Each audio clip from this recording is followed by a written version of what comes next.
Hello, welcome to a different modern video. So today we're not going to be playing a random Magic Online League or even a preliminary. This is going to be focus testing against my friend and team captain Makuto86. So how this is going to work is we are playing Amulet. This is the list that I'm probably playing on the RC. So you are watching this after the fact, so you can go and check what was the list that I finally submitted. Makuto will be playing Timur Rhinos, Timur Footfalls, whatever you want to call it. So we are just going to like battle, like you will do with any friend, right? What do I want to get out of this? So I have a decent understanding of the matchup, how this works, how this interacts with Rhinos. So the idea is they can tempo you with like the very fast starts, turn 3 cascade into free spells, and they have the right spells for you. They have the subtleties, and after war especially they have the Force of Vigors and the Blood Moons. So like they have all of the hate cards versus Amulet. But on the other hand, they are slow. Like if they had no interaction, they are slower than us. Of course, that's the whole point, right? Every deck is slower than Amulet basically, except like Belcher. So our idea is to try and get a broken hand that just beats them. Also, the One Ring is very good, or should be very good versus them, because sometimes you just need time. And game 1, they cannot really interact with our mana engine. So if we get those amulets, we get those bounce lands and those ritual-like effects going on, and we can double spell, like yeah, they have 4 subtleties, but that's it. And after Cyborg, this is probably the only matchup where our Cyborg makes the matchup better rather than worse. Because defense rate is just amazing. All of their plans is like tap out and then free interaction. Defense rate stops that dead on its tracks. The only thing they have left at that point is trying to Boseiju your lands or, well, 3 mana pitch Solitude. But if you are pitching Solitude, I'm fine. Because you're not adding to a board and you have mana open, so you didn't cascade, right? So I think we are going to do fine. I will show you Makuto's decklist, because this, well, we are testing for the RC and that's open decklist too. The card I'm really interested in is Pact of Negation. I don't like this card, in fact I quite hate it, but Andre Strasky told me that he really likes it. So yeah, this list is weird, I know, you can look at it. We're playing the Littjara Mirrorlake Kessig Wolf Run package, but we're still playing Boros Garrison, Slayers Stronghold, because the idea with these 4 lands, for me, is that they are decent when you draw them. Not the Boros Garrison, that's the worst one, but like Slayers is fine, Kessig Wolf Run is surprisingly good, and the Littjara's Mirrorlake effect is very good. So, I don't know. Crumbling Vestige, only 2 Gardens, 2 Vesuvas and 2 Valakuts, which has been very interesting for me. The one Otawara, 10 bounce lands, and the rest is standard main deck, except maybe for Spelunking, and where we are actually playing 61 cards, and I have no explanation for this, other than I don't really want to cut anything.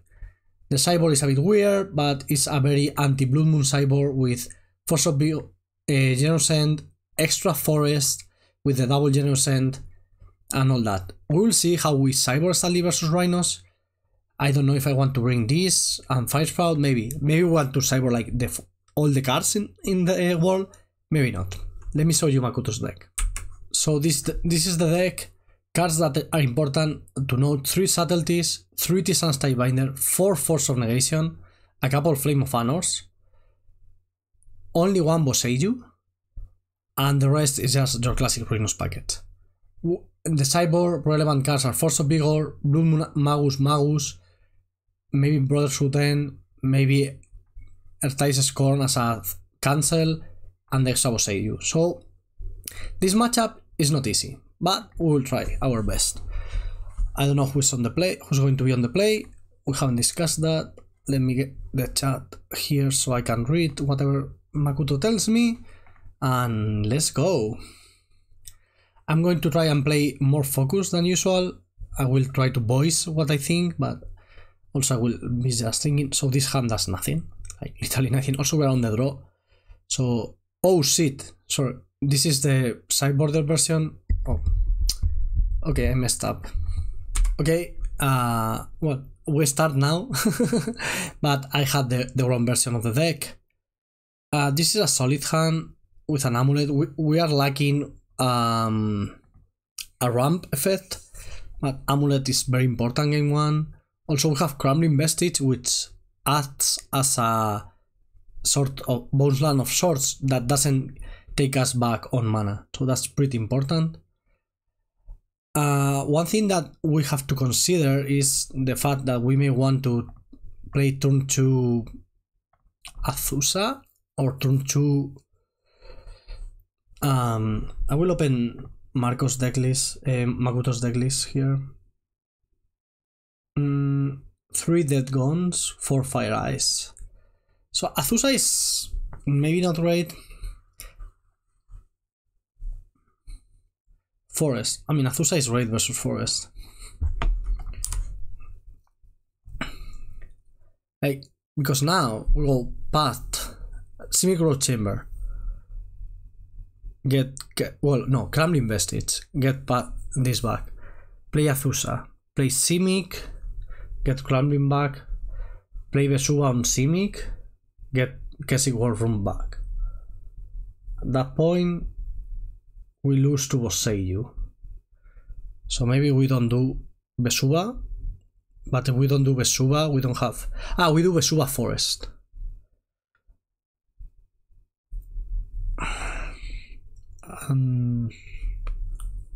Maybe we don't. That's setting up a turn 4 Titan rather than just... Yeah, I think that's fine. So let me do this on Forest, on green, sorry.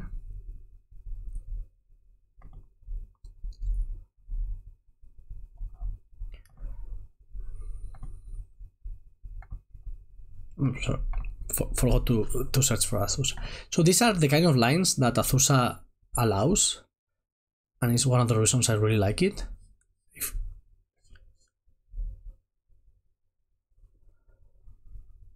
Azusa.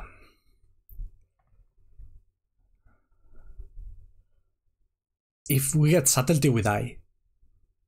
But I think this is fine. Okay. We died to subtlety. I still think, wow, double subtlety hand? Okay. Still, that subtlety was going to get us, so I don't think it matters. So, Makuto has Blood Moon, Double Mouse. Fire Sprout is nice there. Cultivator Colossus is not so great. Saga has to go. All the 4 sagas have to go. I don't care. Like,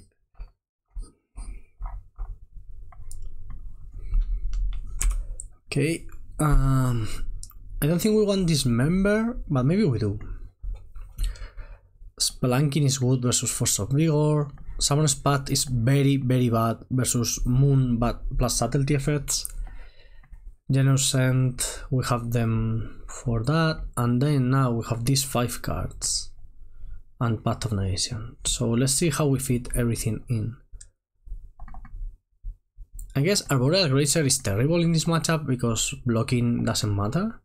It never doesn't matter, you know what. Forest and Radiant Fountain too, so that's a lot of cards. When I take out all of the sagas, I don't mind taking out 1 Mycosynth Gardens. I can take out 3 Grazers. Okay, so this cyborg mapping, not great. I should probably take another think on how to approach this cyborg. Maybe Dismember is not great.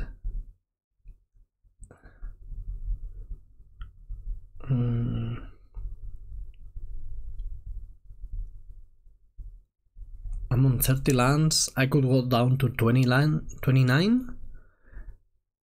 because technically we have the 2 ends as 32 lands, so I could go down. I don't want to take out the 2 gardens. Could take out Radiant. Radiant is weirdly nice, but not great. And 1 Dryad. Okay. Dryad is such a liability versus Force of Vigor, I guess. We're on the play now. I mean, this is a solid hand. We go land, cycle Ent, defense grid, Dryad, and then hope to top deck anything. Being on the play, I think this hand is fine. Maybe on the draw, we shouldn't keep it. Sometimes, so we are just playing best of 3, like regular matches. Sometimes what we will do is play only sideboarded games or only game ones. That's why I had the first deck I loaded by mistake. It was a sideboarded deck. And yeah. So defense grid here. So this is what I like about defense grid, right? If you want to force of negate, having the second defense grid that just makes me so happy. Like, you want to force of negate that, force of negation that, whatever. It's a 2-for-1, and I have the second one. And if you don't, well, now you cannot do anything, right? So now I go Dryad. Yeah, sure, he can Boseiju, but I don't really care about a Boseiju right now. We're going to play a Ruin game at 20 life. Okay, no Boseiju there. Like, Boseiju could have been annoying, but now any land. Oh, okay. We have a mouse situation. We are totally fine with mouse because we have the One Ring. The One Ring just makes mouse a joke. This is how you beat mouse. Like, this cyborg, right now we have a better deck than our opponent, I think, for the matchup. Maybe not, but next turn we are going to play Colossal Dreadmaw. We are the aggressors here because we have the Colossal Dreadmaw. It's true that we have the ring, but I'm fine. So when your opponent plays mouse, oh, I didn't realize, no basics. This is 0 basics. It smells like subtlety paying for the mana. Oh no, it's Force of Vigor paying for the mana. Yeah, that's fine. I don't care. You can do that. Soulless Agent, okay. Still think that mouse is just favoring us. Let me draw. I will play the first Colossal Dreadmaw. This is the kind of games we want to play. Like, I'm just happy playing this game. I will get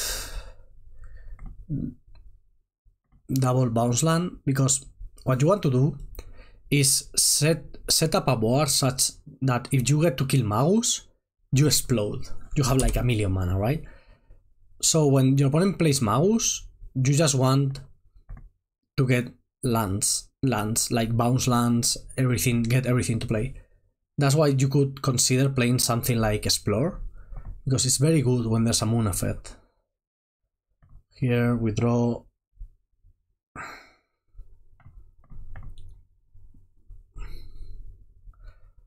Offer the defense grid. And just a 6/6 just beats Rhinos. Of course, like, Makuto couldn't fetch, but we're fine. I think we will have been fine if instead of if this mouse would have come with, I would say it. Is this a subtlety? Yeah. I should have attack first, I guess. Doesn't really matter. I'm going to get more forest now, so I can make sure I pay for the path later. Yeah, I mean, our position is obviously great. Colossal Dreadmaw is a powerful Magic the Gathering card. Ooh, island. Cool.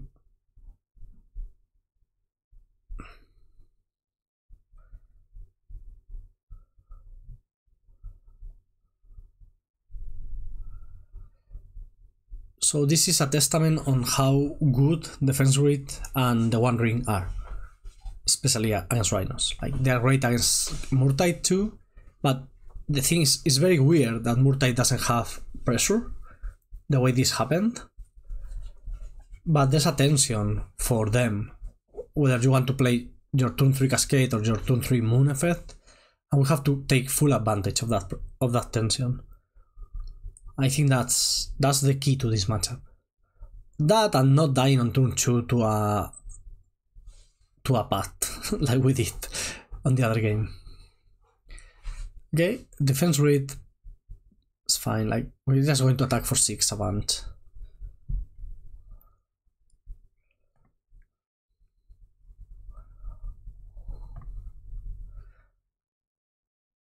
At this point we can do practically whatever we want.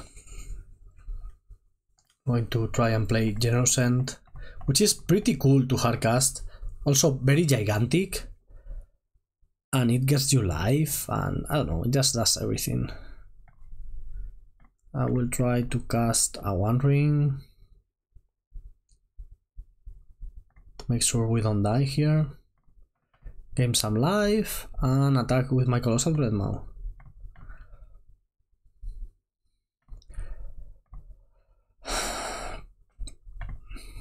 Pretty easy game from our side. As mentioned, let's just get the bounce lands in hand. We could even block the mouse. At this point it doesn't matter. Like 13 life versus 5, a million lands versus a million mountains. I mean, ours are mountains too, but you know.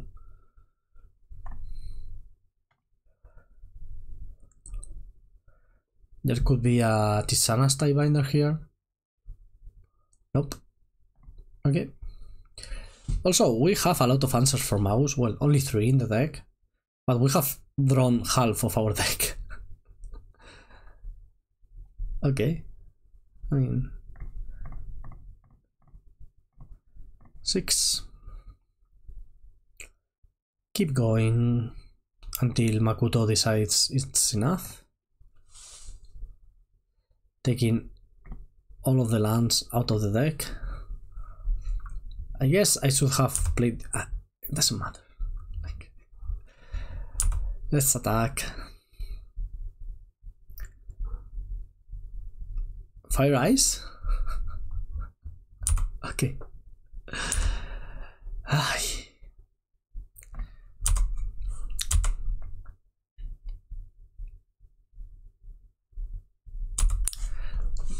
Mouse is dead. Long live the mouse. I will play Dryad and try to win with Valakut.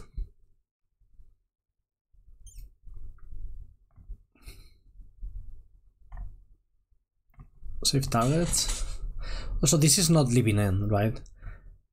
Like now, even if he has 3 Cascade spells in hand, that's going to be a bunch of 4/4s, which we can totally deal with. No, I have no forest in my deck. Yeah. I will pat for another Dryad.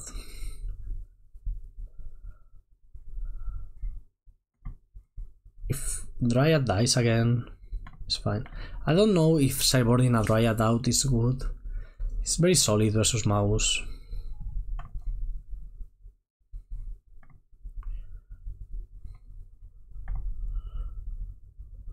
Yes.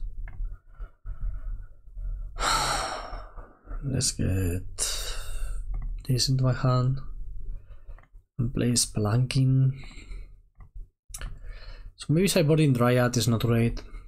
I have no idea actually.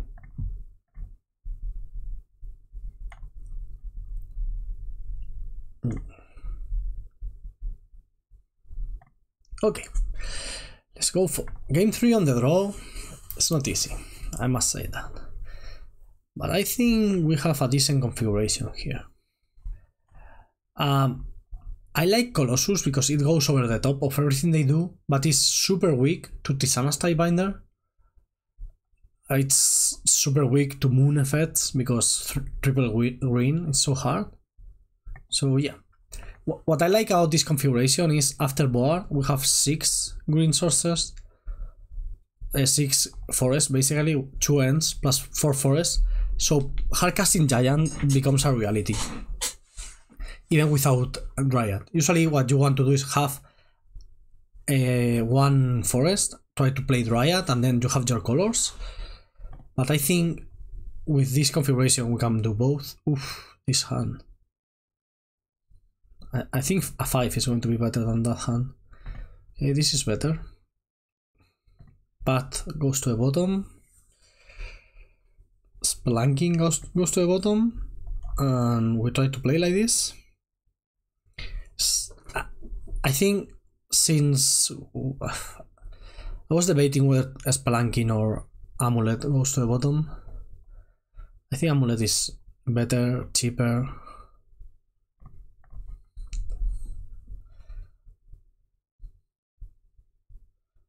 It's also like scarier, right? Like people are scared of Amulet of Vigor.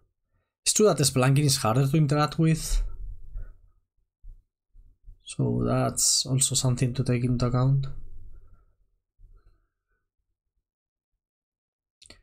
I could play Mycosynth, try to copy Amulet, but I'm going to play Simic Chamber here. Get Boseiju into my hand. Now I'm covered from Magus and Moon. Probably not, because this, I don't know, this smells like a Fire Ice to me. There's a second Boseiju in the deck, but oh, no land. We keep a, okay, so that has to be a Moon. Like no way you keep this hand without a Moon. So whether it's Magus or Blood Moon, we're fine. I hope it's Magus. I don't want to give Makuto a land. I mean, it could also be...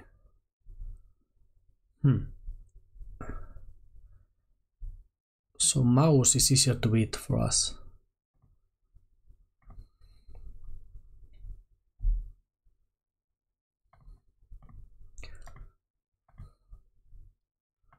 Question is, do I want to copy my Amulet of Vigor now? You know, I don't think so, right? Because I go Simic, 4 mana, play the One Ring. Yeah, nah, it works right into Force of Vigor. So let's wait, let's be patient. Like the One Ring is already good. I should have thought that better and float black mana for the mouse, so I don't take that much. I take 2 less damage, which is relevant when having the One Ring. Okay, so problem here is we are playing without defense grid, and when you are used to having a defense grid in play, you really miss it. If this is a Blood Moon, we're fine. Seems like Blood Moon to me.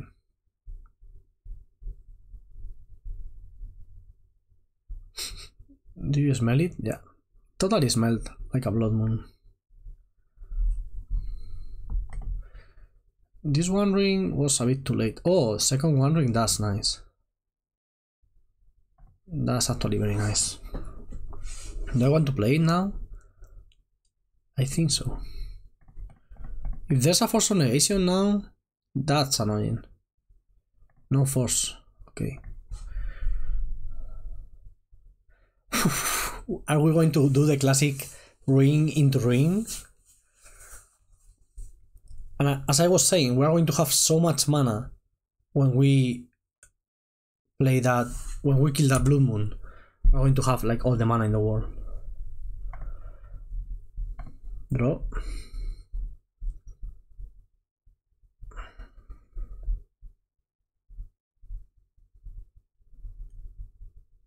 I think I'm just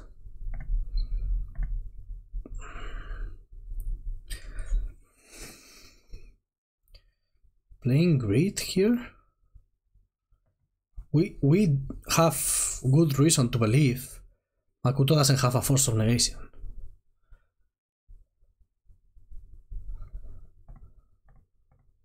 So we can take one hit from the Rhinos, but we keep developing our mana. Take 8, go down to 6, go down to 4. Maybe that wasn't great. Maybe I should have killed the Blood Moon. I'm not sure about this turn. I should have thought about it a bit more.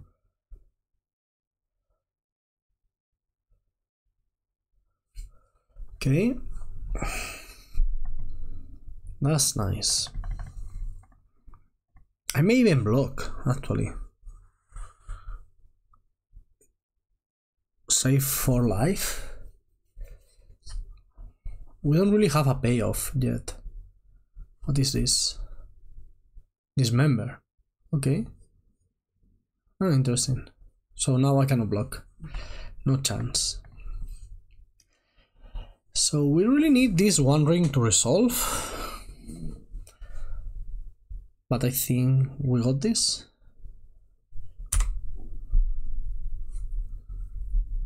Oh, that's a good one. Let me activate first.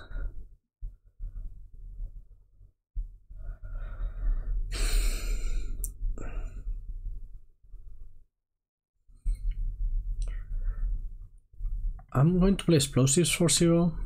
Bait out something, I don't know what.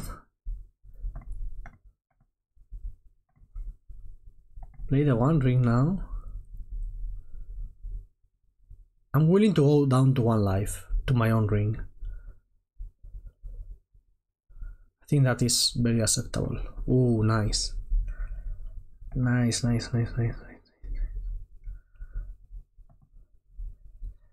He doesn't have blue mana, so that's pretty cool for us.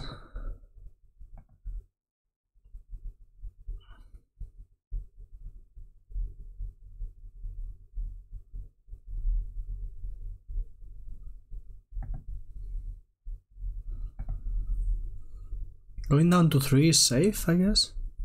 Oh, I don't... Why are we attacking?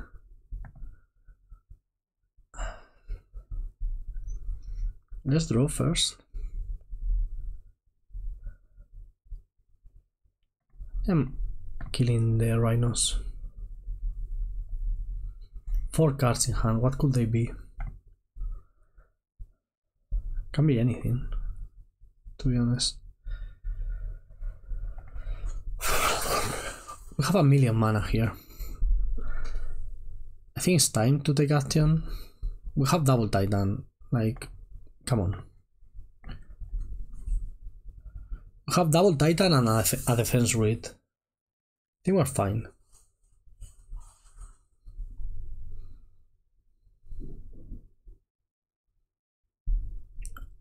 Only 1 amulet because we chose not to copy. And we have no Radiant Fountain, right? We took it out.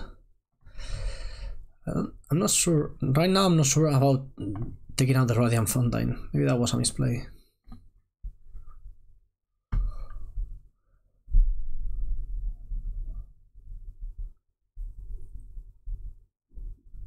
This is a hard cast subtlety. We can beat that.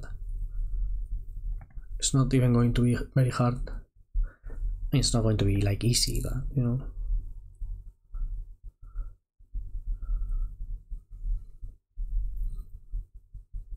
Yeah, hard cast subtlety, that's fine.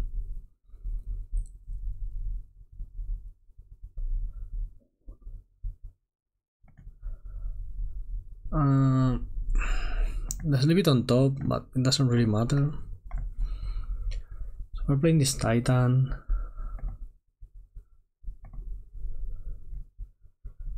We're getting Slayers and Vesuva. Copy this.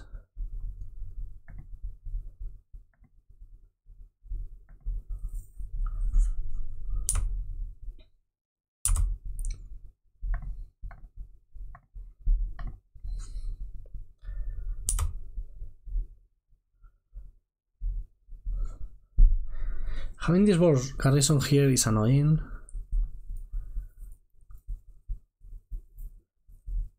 But I think we are fine. So we attack and get something.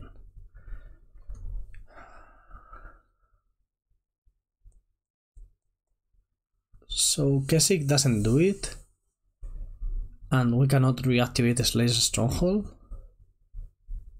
So we need to resolve this Fire Sprout to not die to... We really do not want... Okay, this is a mistake, right? Because now I have no outs if my Titan is dead. Huh. That wasn't a great play. This game I could have played better. Okay. Blocking there kind of makes sense. So now if my Titan is dealt with, I have no moves. Maybe we need Radiant Fountain. If we are expecting this kind of games, of ring games, Radiant Fountain is 2 cards with a ring, basically, right? So now, if our Titan is dealt with, the mutable is lethal.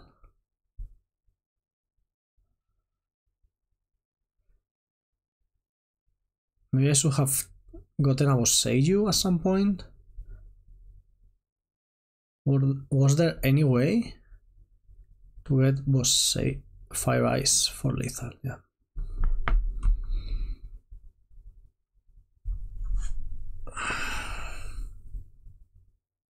Pact of Negation. No.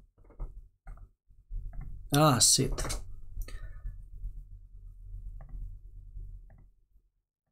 This was very close.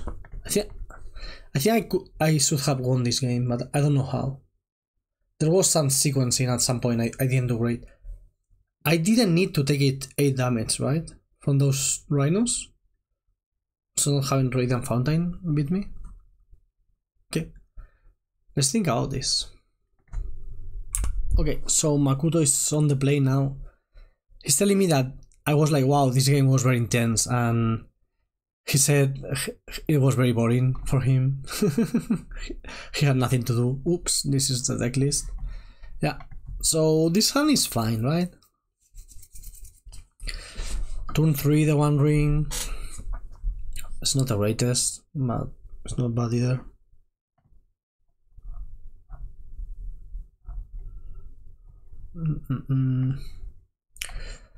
Okay, prime time.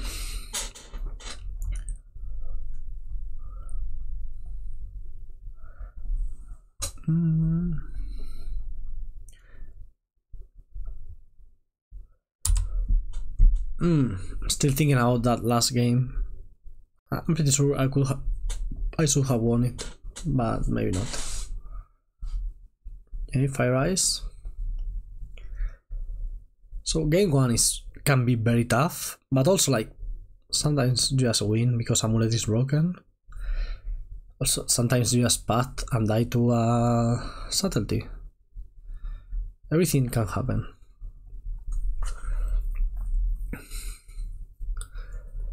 Okay, now things can get interesting with double Amulet.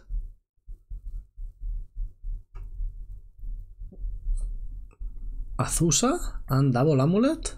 Okay. I think we have a plan. First of all, put an Amulet of Vigor on the stack. I mean, it's not that we need the Azusa because we have the Spelunking already, but with the Azusa it's even better. Okay. So now, that was a Lorien reveal. We go like this, get Valakut back to our hand and play Azusa. Please resolve. If he has... oh, subtlety. So annoying. Actually I will top the Azusa. Azusa is going to be good next turn. I imagine this is also by now. Like, you see how this is a tough matchup, of course. Like,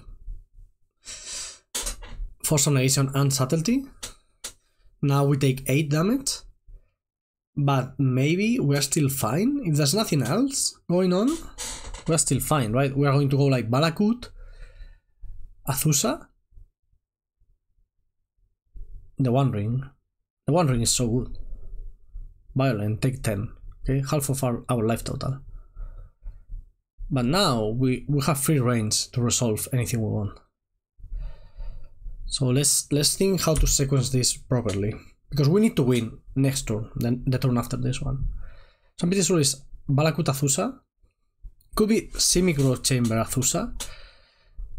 Have 1 mana floating. Then we can go 5 mana.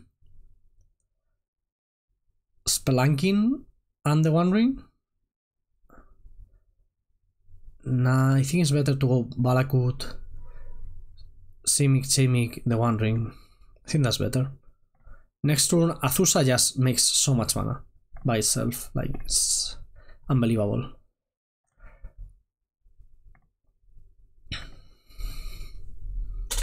So next turn we may win after the One Ring. This was Force of Negation and Subtlety on the play with turn 3 Cascade, and we have a chance to win because of the One Ring. Or the Onion Ring, I think Canister calls it. Okay, another land is nice. So next turn... If that's a hard cast Subtlety, there's not much we can do here. We draw... I think we're going for Colossus, right? This is 3 plus 6, 9. 2 mana floating after all this. If Colossus resolves, I think we win. If there's another Subtlety, there's only two Subtleties left in the deck, so if there's another one, I mean, well, there's another one. I don't think there's a better line here. Like, our hands are kind of tight. The thing is, Titan is not lethal, but I think Colossus is. Because Colossus also is a Titan in this situation. So yeah, hold. Please. Oh, that resolved. Oh, I didn't expect that. Okay, remember Vesuva. We want to play Vesuva the last because it will copy whatever we play at the end. Yeah, we got this one. I promise you, we got this one. Oh my god, that's going to be a lot of clicks. Let's copy Valakut. Let's make it easy for ourselves and copy Valakuts. Okay, done. Now this all goes into the stack. With the Littjara, we can do this again, and I think that's what we're going to do. I like this deck. This was awesome. I'm sorry, but this was awesome.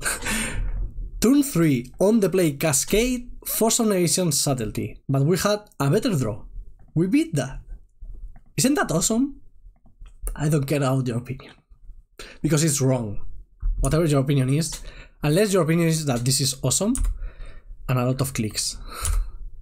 In which case, I agree. You are a very smart person and somebody should give you a prize or something. Okay, we're going to try to win the easy way here. So minimizing the number of clicks, and I think that's basically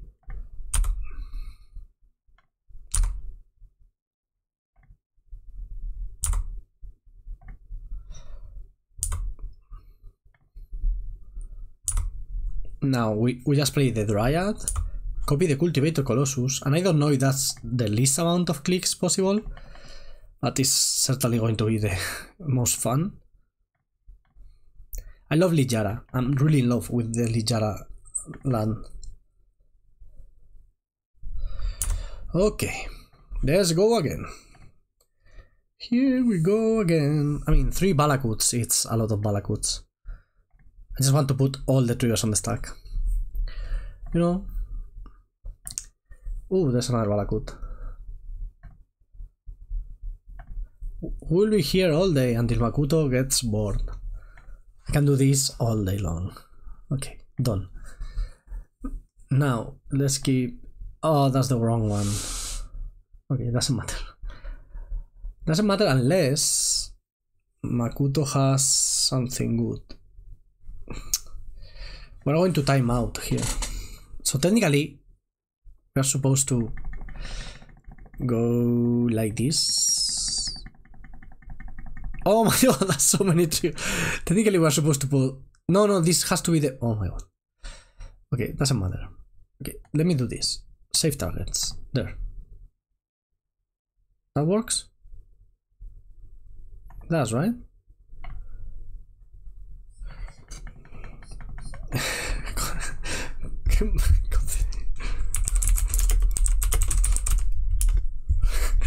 Makuto asked if he should concede or if I want to show this, and I'm asking him, please concede. My computer cannot handle this. So please. Oof.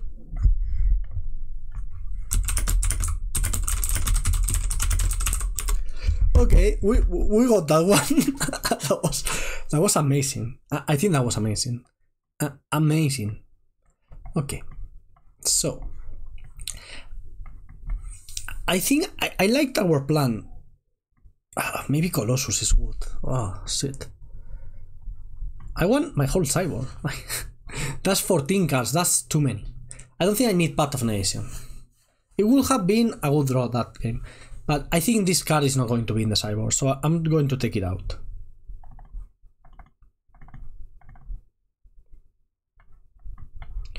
That way we could keep Cultivator Colossus, right?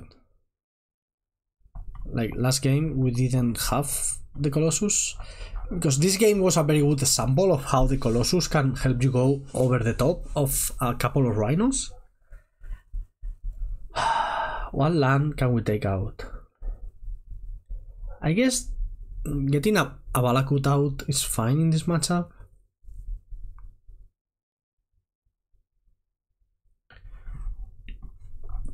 Yeah, but now I brought in the Ryan Fontaine, so that's one extra card.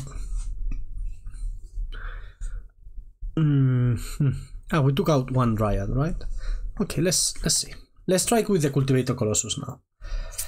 And I'm pretty sure that Pact of Negation is going to be a Curse Totem.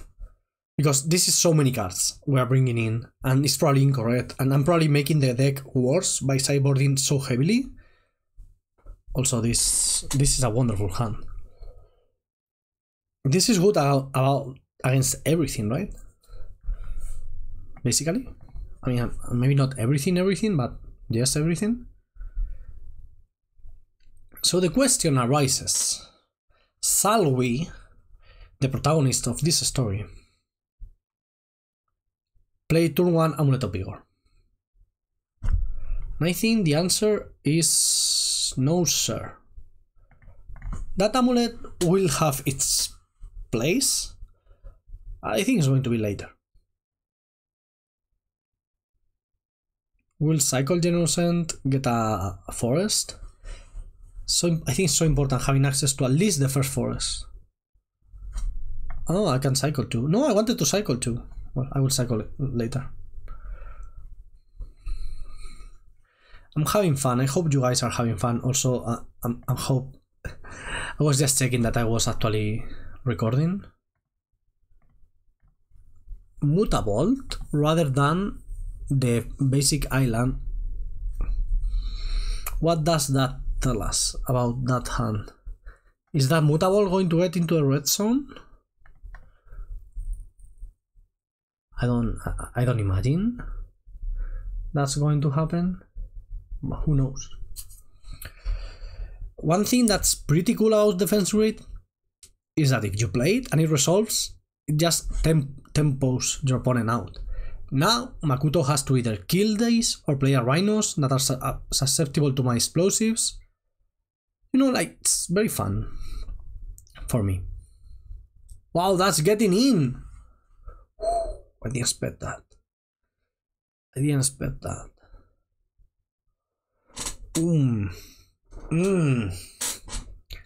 I mean.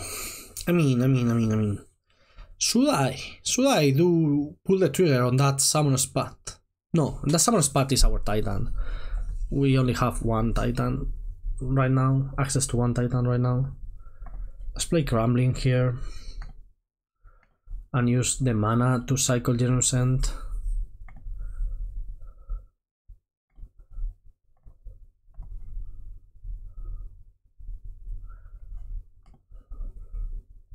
Do I want to copy now? I don't think.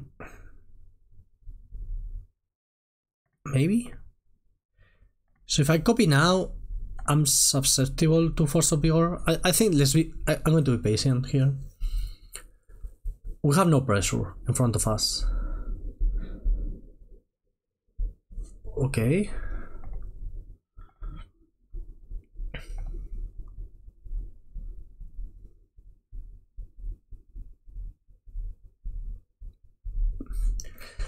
Patience is a virtue, and it's our virtue.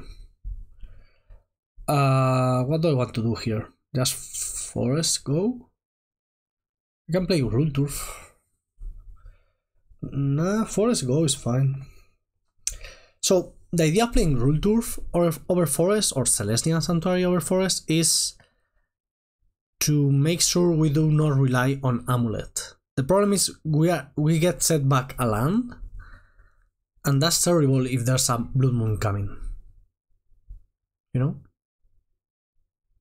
Oh. Okay.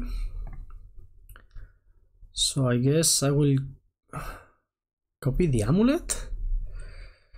Copying the Amulet doesn't give me a Titan. I can copy the defense read. Be safe. But then I have to wait a bunch of turns. So I guess I copy the Amulet and see what happens. The problem here is we are so weak to Subtlety.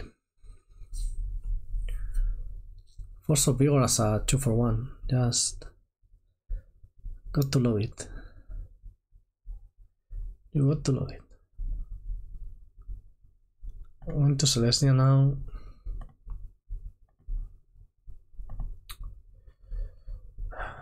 I'm not loving how this game is going, but it's not like we are losing. The late game does favor us, I think, so we are fine on that front. I could have played Tolaria West and get explosives for 3 into the battlefield. I think that's too greedy and unnecessary. Explosives is just a 90 Rhinos card. It's very, very annoying. That Force of Vigor is so good versus us. Like extremely annoying, I would say. Okay. There's no way on earth I'm playing this summon spot. Right? Right? I don't want to die to a subtlety.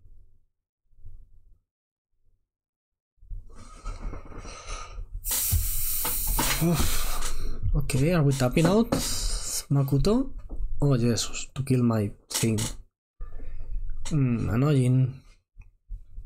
Ooh, that one is good. We have seen the power of the One Ring already. Force of Negation? Force of Negation, pitching Force of Negation. Okay. Let me get our Gruul Turf into play. This is the problem, right? Like now, Blue Moon comes and we have 3 lands in play. So we are not forward. We are not developing our mana properly. I think we're still fine if a Blue Moon comes right now, but that's the truth.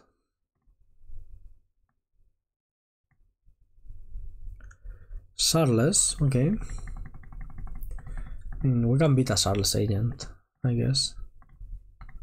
What did I just do? I messed up my chroma. Do we have a follow-up to the Sarles agent?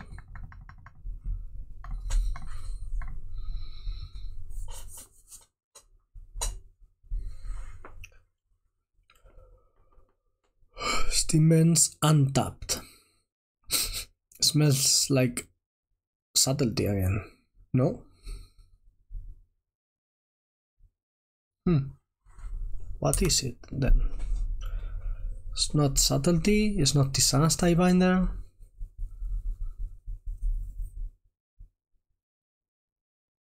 What? What's going on, Makuto? Oh, wow. Ah, okay, Boseiju. I was thinking out Murtide for a second. Is Murtide a card? Is Makuto playing Murtide? 2 Murtides.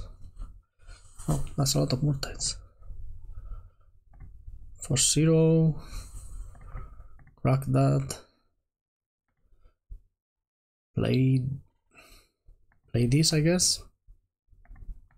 1, 2, 3, 4, 5, 6, 7. We're so far away. At least we can, like, that's only 2 cards left, so get in there. But also this Cultivator Colossus is just going to be a dude, like a big one.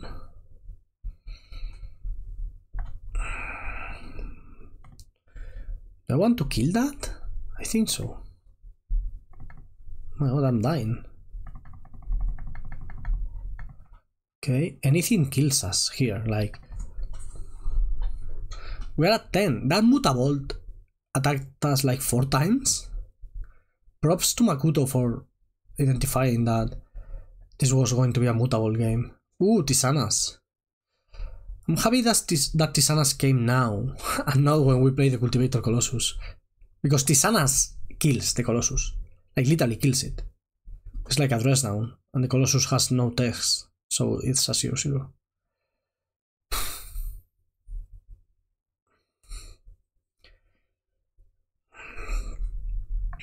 I mean, I'm going with the Colossus here, because I don't want to pay for a Pact. Tisana's is lethal, subtlety is lethal, everything is lethal. This was a weird game. I feel like we just missed ramp, right?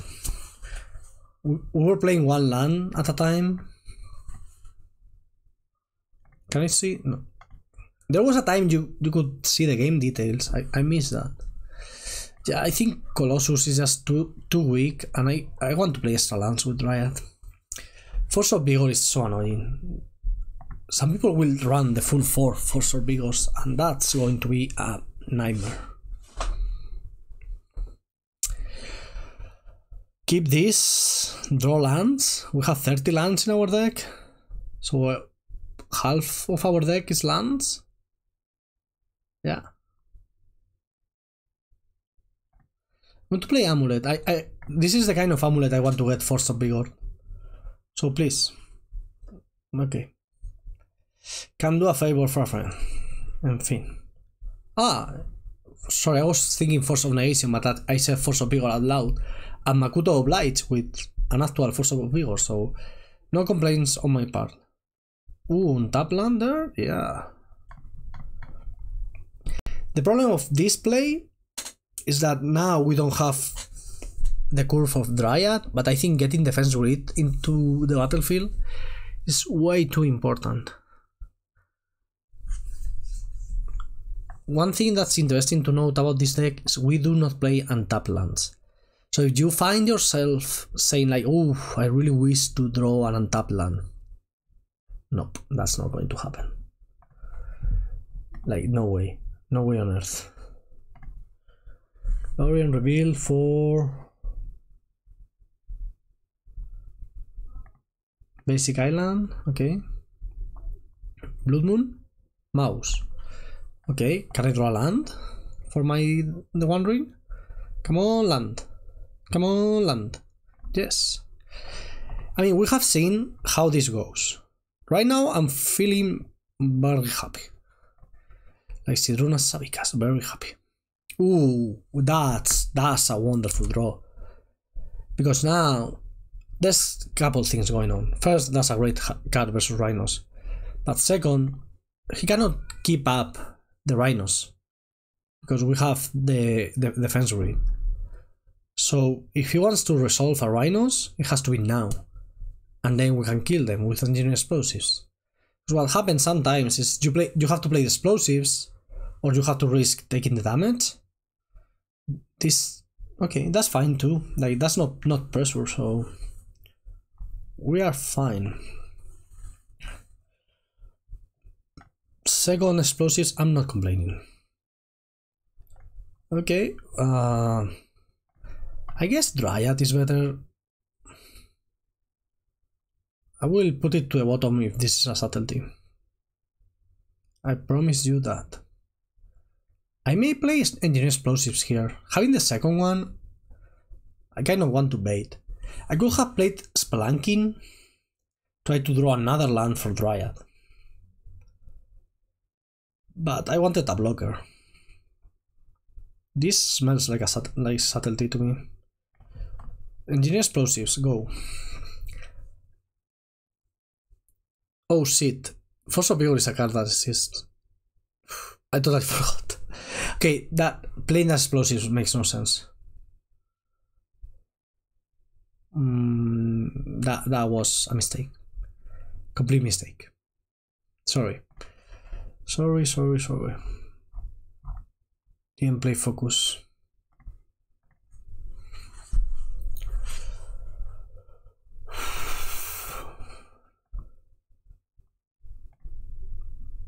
Otawara. Interesting. Do we have a Force of Negation then?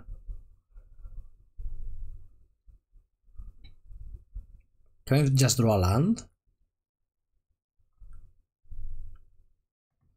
Wow, drawing all the crashing footfalls. I mean, yeah, if you have Force of Negation, that's fine. Now we just need to draw a land and the Colossal Dreadmouth start coming out. Yeah, playing that Engineer Explosives, complete misplay on my part. But I think we are winning this game very easily with a land here. Yeah, that one. Colossal Dreadmouth. I'm going to put that in the chat.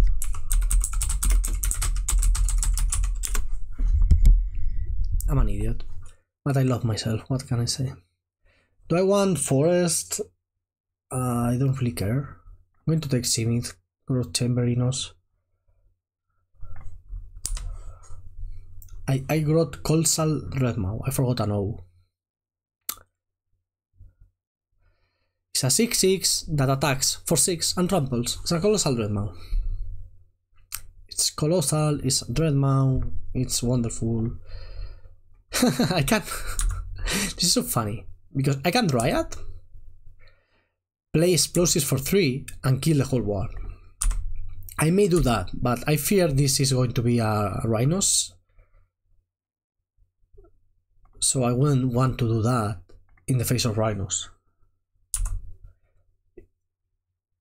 No Rhinos. Okay, playing second Colossal Dreadmouth right now. Actually, playing this first, I guess. Nope. Cancel that. Colossal Dreadmouth.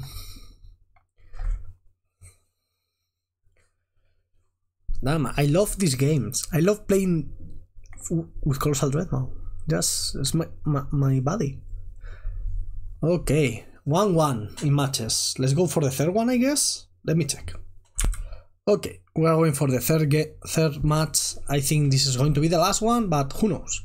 I'm having a lot of fun, and I'm getting better.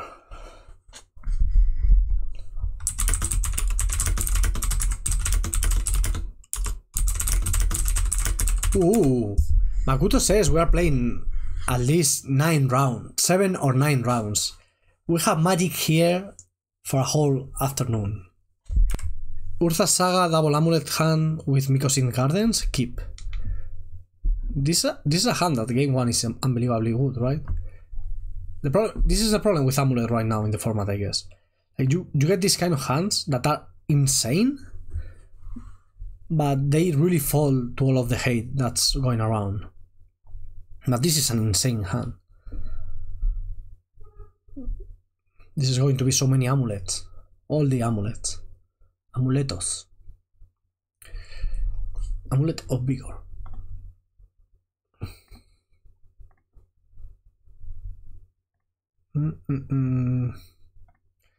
Playing Mycosynth here. Playing another amulet.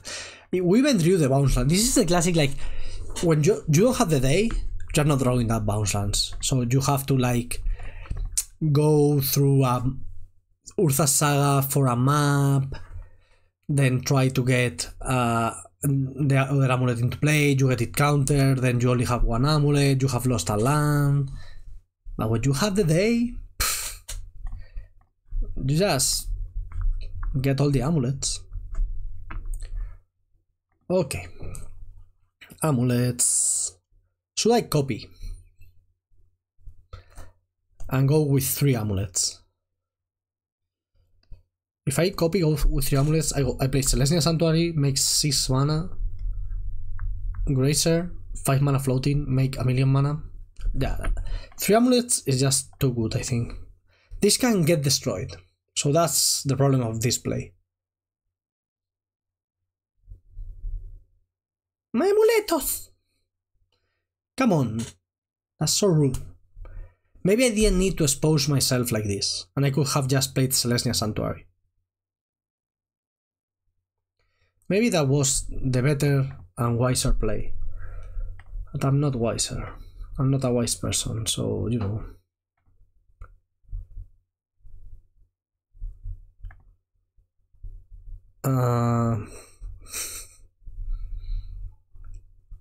Yeah, we'll try again next turn. It's fine. We got this. Good thing, if you have realized, there are no Rhinos in front of us, so we are doing fine, I guess. So if I didn't copy, I had 1 mana floating, play Selesnya Sanctuary, go up to 6. I guess Makuto blows it up in response, maybe not. With 6 mana we need to play Grazer. With Grazer on the stack, try to blow up an amulet, then we can copy, get back 2 amulets again, play Dryad, and I don't think we have enough for Colossus at that point. So yeah, let's try and get Colossus into play here. Or should I just go for... I think I'm going for the 1 ring actually. You know? Yeah, I think so. I'm playing a good old ring. Have changed my mind. This cannot be Force of Negation hard casted. And if it's... There's already 1 Force of Negation out. This is a pitch Force of Negation, that's fine. But Tisana's Tiebinder would have been such a beating. Also, probably Tisana's Tiebinder would have countered the amulet, so... Actually, there's no Tisana's Tiebinder. There shouldn't be a Tisana's Tiebinder here. Huh. Nice. Draw. Okay. I mean... I think we can win this game. I feel our deck is more powerful. Like, Rhinos is a wonderful deck, but we are more powerful. We can punch through. Also, Makuto is drawing like shit. You know, that matters. Draw. Tiebinder.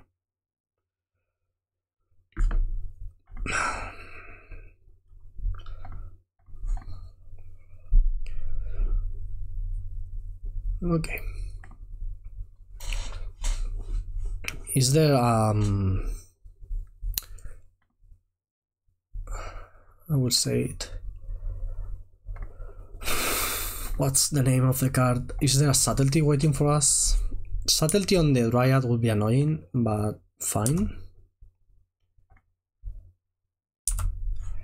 Let's get Otawara into our hand. Okay. Can play 4, go up to 5. Doesn't really do much, so let's just play a land as I go. I don't want to play Summoner's Path, because if there's an actual subtlety there, we die. And we have already died to a subtlety on a path. There's no reason to do that. That's actually why we take out the paths for games 2 and 3. Okay, we are... What are we doing?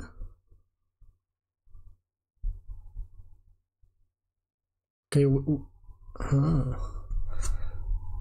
fine. Fine by me. Yeah, that's fine. So we're just attacking here, okay. Okay, I think we're winning now. We play Colossus and we win. Or Titan will be a win too. But, yeah. Colossus is a lot of mana. Here. We only have 2 lands, so maybe not a win.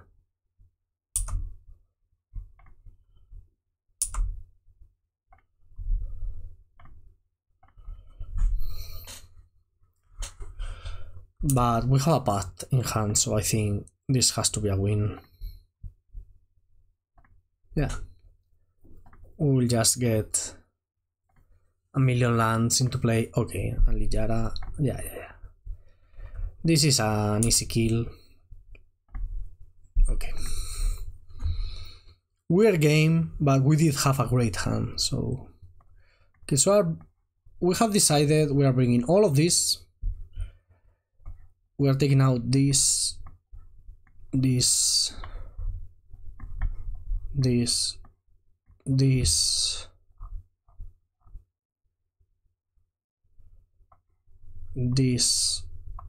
and all 5 of this. Whew, that's a lot of cards. But it's kind of working. Maybe. Okay, we have a medium hand. Let's see if Makuto is keeping or sipping. I think I'm going to keep this. Mainly because Makuto has more Magus than actual Blood Moons. So this member gets extra value. Also, Makuto is mulligan into 6. Okay, kept on 6, tap land, go.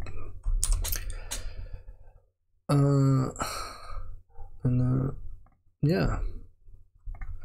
Why not? Why shouldn't I play my Amulet? I feel like we cyborg in a way where Amulet doesn't really matter, but if you have it, it's so good. So your opponent has to, right? We have been winning the games without Amulet, just with Colossal Dread Mouse. And that feels kind of nice, actually. Because your opponent is basically incentivized to kill the amulets and interact with it. But we are like, yeah, I will beat you down. I used to have a Thratus in my sideboard. People play Wurmcoil Engine. I think House of Mana plays Wurmcoil Engine. My thoughts on that is that Wurmcoil Engine sucks versus Dauthi Voidwalker. That's my 2 cents. And I really want that card, that slot, to come in versus them. So Mouse here wouldn't be terrible. Yeah, you know what I mean? Like, do I even care about a Mouse? Yes, I do. I mean, it's better to kill it, right? No, because I don't want Makuto to have blue mana. We're going to go like play our bounce lands for free, and then we will kill the Mouse. That's what we're going to do. We can take 2. The main problem with Mouse is that it really makes the plan of I would say it really makes the plan of playing a 1 ring harder if you have played these cards first. Ooh, that's annoying. That's an annoying one. Okay, now we're in trouble. This is why I don't like this member, by the way. So now we're taking 10. This member is basically killing us.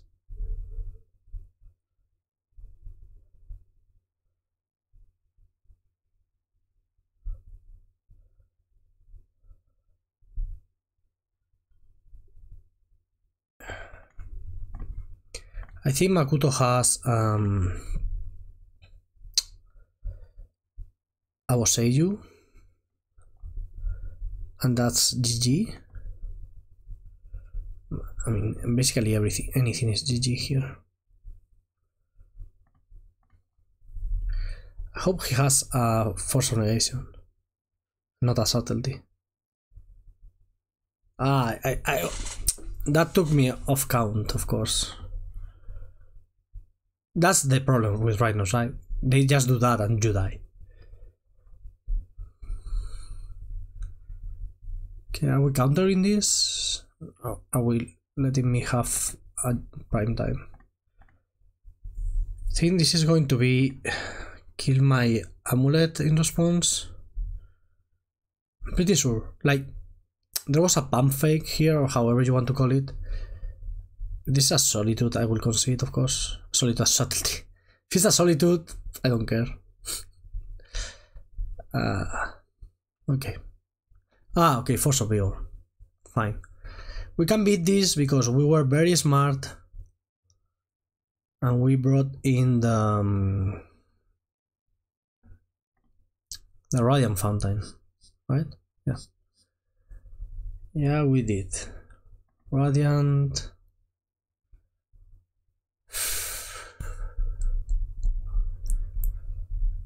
I kind of need a Tolaria West for explosives later.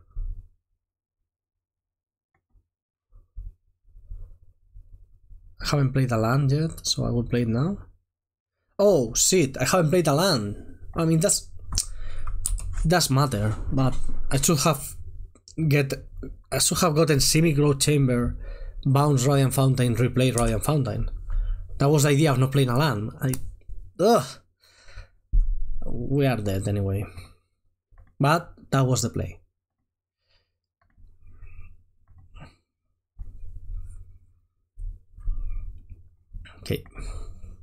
Okay, we need Makuto to... So, the games with Magus and all that we have been winning have involved the One Ring. And also have involved Makuto kind of missing. So, this is a hand you will never keep on a game one. But now, like, how is this not a keep, right? It has several untap lands, which are nice. It has a way to develop such that we don't get really destroyed by Magus. It has a forest, has the One Ring and a Fire Sprout for the Magus. So it's hard to say no to this hand. The problem with it is, of course, it's very slow. That's a problem. But we have taken out the only ramp we have now is Dryads, basically, right? We have no Grazers. Maybe it's a mistake to take out the Grazers, but I just feel our cyborg configuration is fine, and I kind of don't care about the Grazers because you cannot block with them.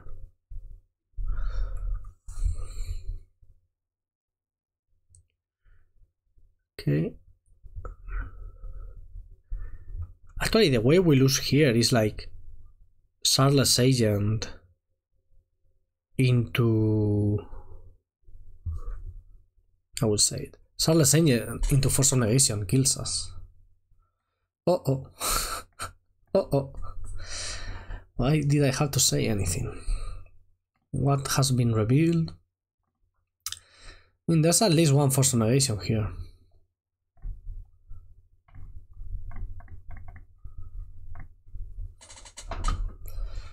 This is how we die, right? The problem we have now is our hand is not really well equipped to keep going. So any extra piece of interaction that Makuto may have will destroy us. Yeah, maybe it was a mulligan, I don't know. It was a good hand versus the scrappy hands of Magus, I don't have pressure, yada yada yada. But it was a bad hand versus a normal draw. And we were on the play, so maybe we just wanted to be more powerful. maybe.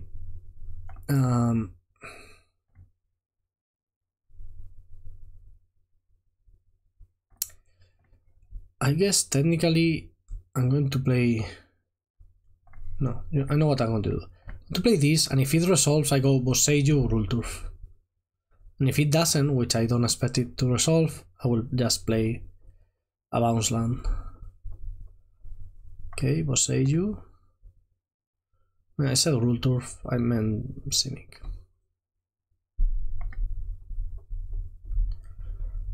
I guess I can go face.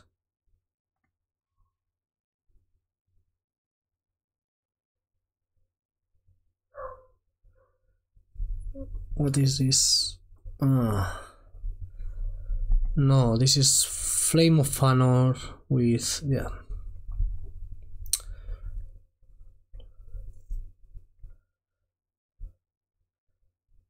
This is Flame of Honor with 2 modes. Right?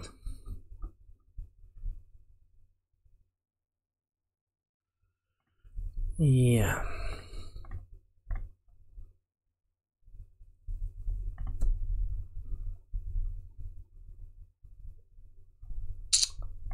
Yeah, well,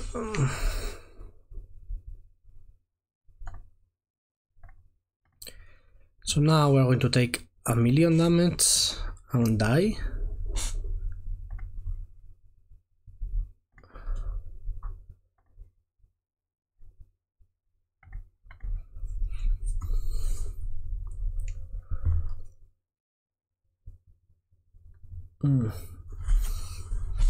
Maybe that was a bad mulligan. I'm starting to be a bit tired. Have been playing Magic since like, I don't know, for 8 hours today. So that's a lot.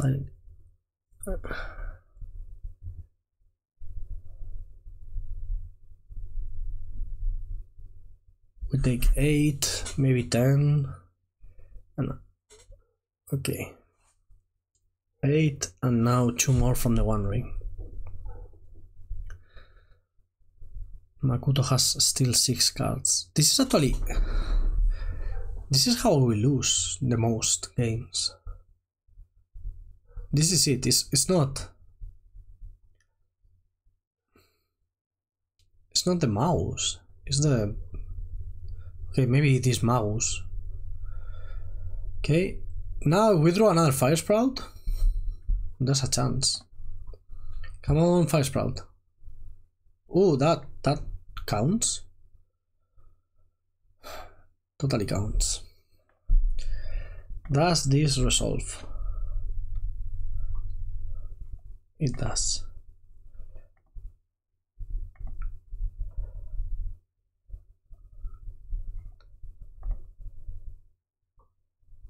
I think I want to get the Ryan Fountain into play.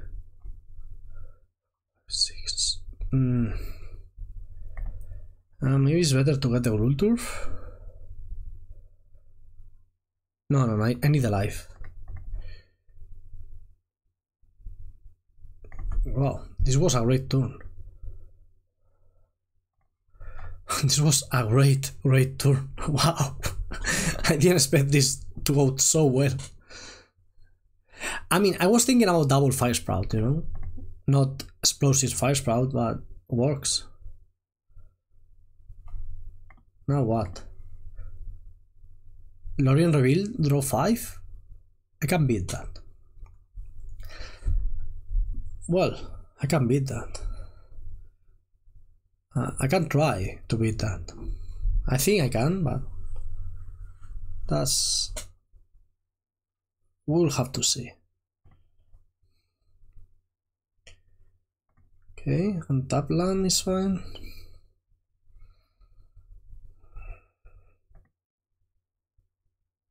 I'm going to play Azusa and try to get a bunch of lands into play.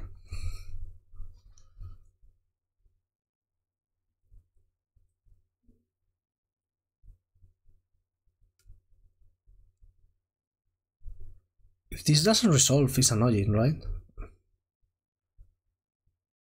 because we don't really have a good play after that.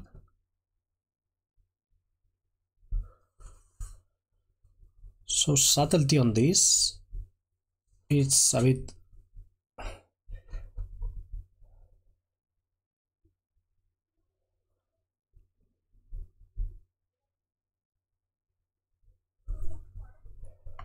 Okay, I don't know why I didn't bring the Radiant Fountain in the other game. I love the Radiant Fountain. It's just so useful. Also, it would be nice to draw another One Ring. I guess this will get subtlety. Yeah. Sending it to the bottom. Subtlety, Exile, Flame of Honor.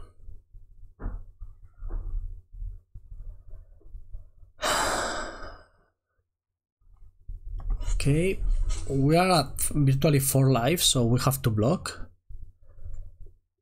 This One Ring is killing us. We are dying to the One Ring. Flavorful, I guess. So basically anything kills us. If we get to block, we are not dead.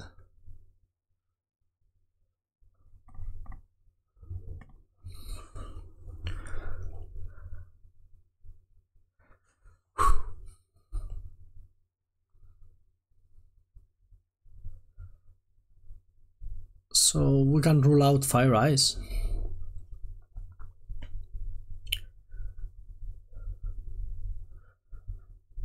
We haven't seen many Force of Negations this game, so there's probably another one waiting for us in the wings. 2 life. Draw 5 cards. That's like so many cards. Is this Atisanas?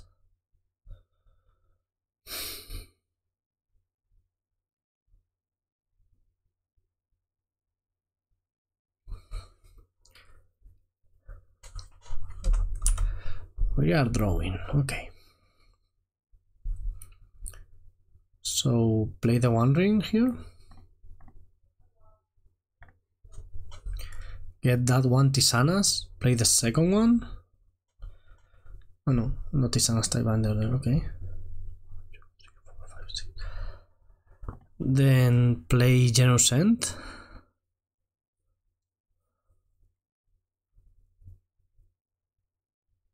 Ah, okay. Get that. Yeah, of course. I mean, we knew there was a Tisanas coming.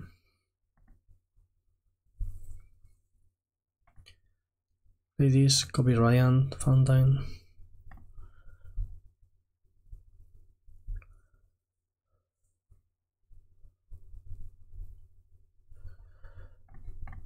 I think playing another one of these is fine.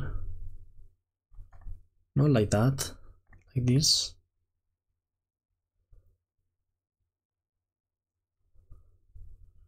Keep the new one just in case.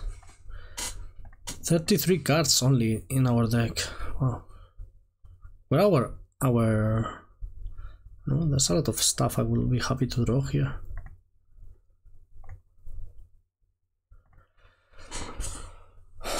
Dryad will be nice. 4 cards left for Makuto.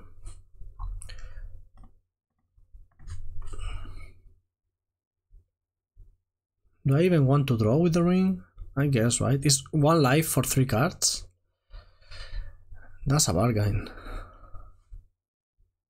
We have so many colorless lands in the battlefield. What on earth? We are struggling. Where is Stratus when you need it?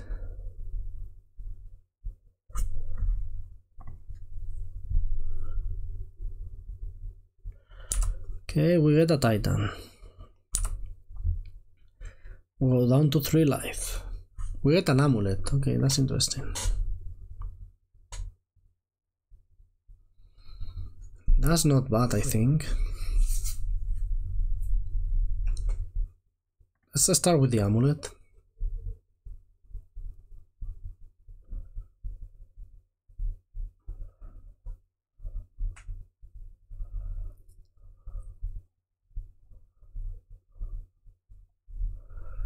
I don't think defense really does anything here. So what we need to do is resolve Titan.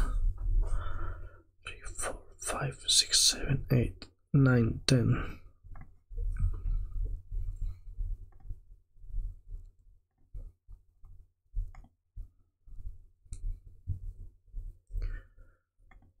Have a bunch of mana.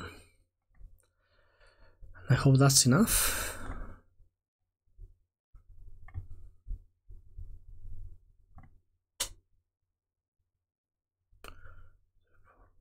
Five and 6. 1, 2, 3.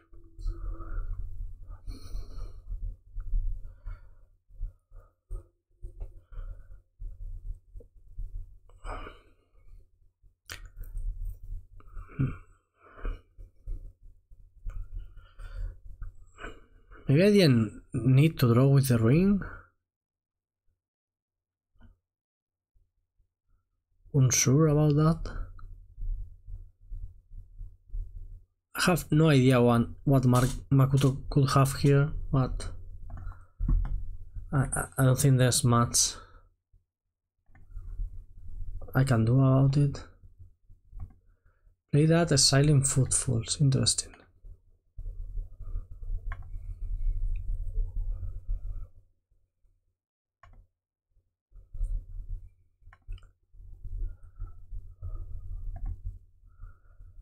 Vesuva.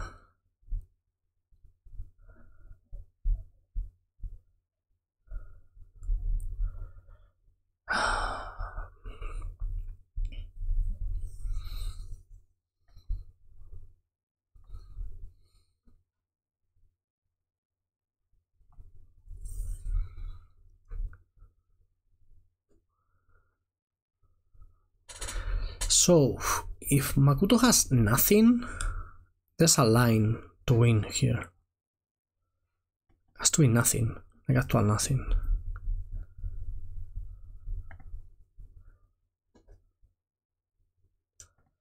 So let's play to that out.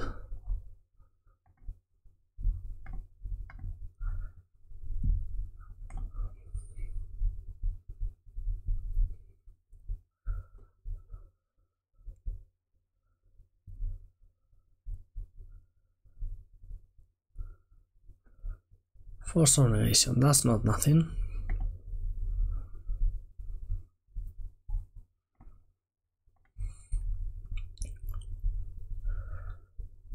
Spelunking.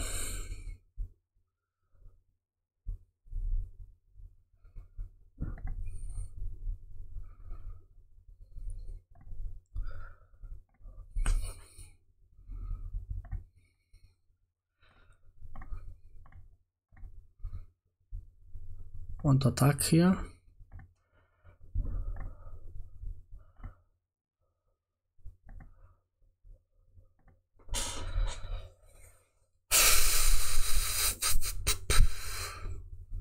So technically I have 1, 2, I can go up to 6 mana. So I could, do I have another path in my deck? Yes, right? So I can do Simic, enters and tap. Oh shit. This is not enough. I messed up here, right?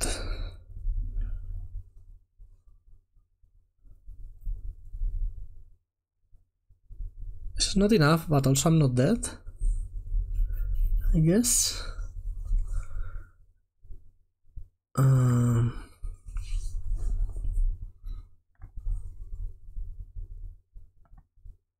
Taking Radiant and Crumbling.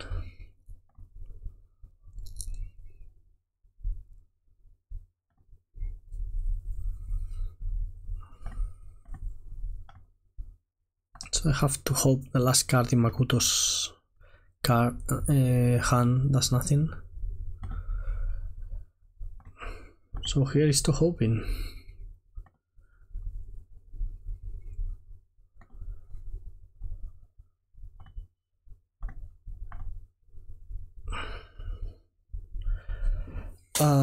So since I don't have the second Vesuva or the extra Valakut, I have to do this. And I will go to kill that and hit face. And I think we kind of survive here. Do we survive a violent outburst? We don't survive a violent outburst, but there wasn't one. We are at 7, that's a lot of life. Yeah, Magus is fine, we have double forest. I did think about the Magus. I didn't say it out loud. My brain is, well, slow today. As I have mentioned. Yes, I would like to pay. This is like very lethal, right? Just have to attack.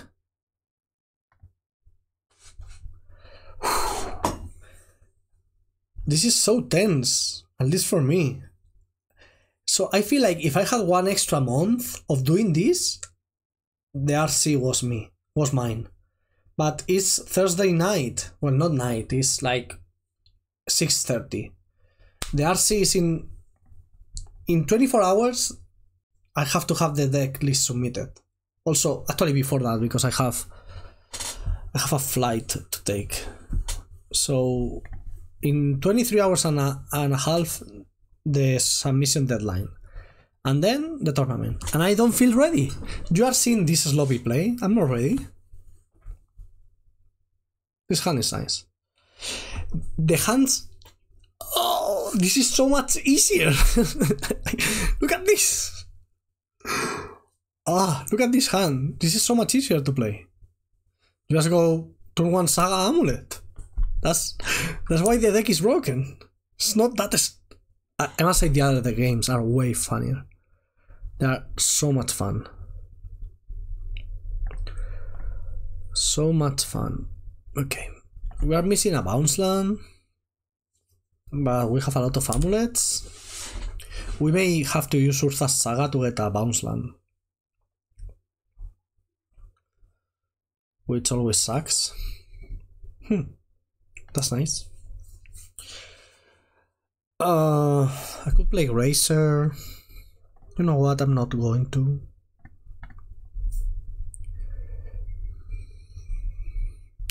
Crumbling Vestige is nice with double amulet, but it's not as nice. It's 3 mana rather than 4, so you know, it's nice. Let's and it's really not nice. Like, each extra amulet you are losing 1 mana with Crumbling Vestige compared to... Okay. I think I'm fine with 2 amulets.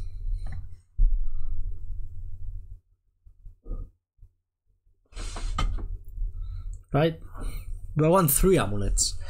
If I get 3 amulets, Vestige is 4 mana, but then I don't get it back to my hand. Right now I can go for the One Ring and try to ride that to victory.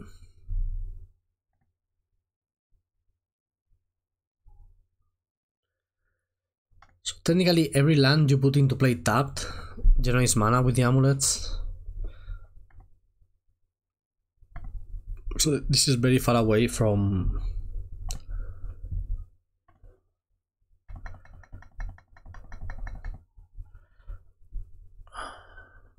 a Titan? Well, no, that was a... Wow. Conceding to the One Ring there? Technically I had a Titan, right? With Grazer. So I have 4 mana and green. Grazer go to 4. Boseiju and tap twice Titan. Maybe I should have done that. I didn't realize I had the double green that way. Okay.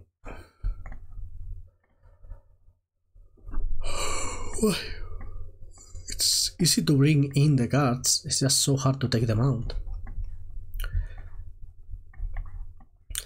We are winning, right? We are winning more than we are losing. Should have been tracking it. We got kind of punished for not having that Valakut there. Still we got there. We also got punished for the Vesuva, so you know, potato potato. What's the other card we were taking out? Ah, map.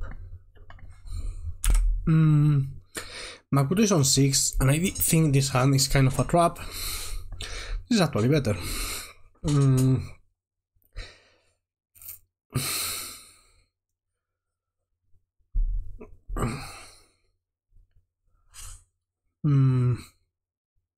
I don't know what to take here. I don't know what to put down. I think Otawara. Yeah. Otawara is fun.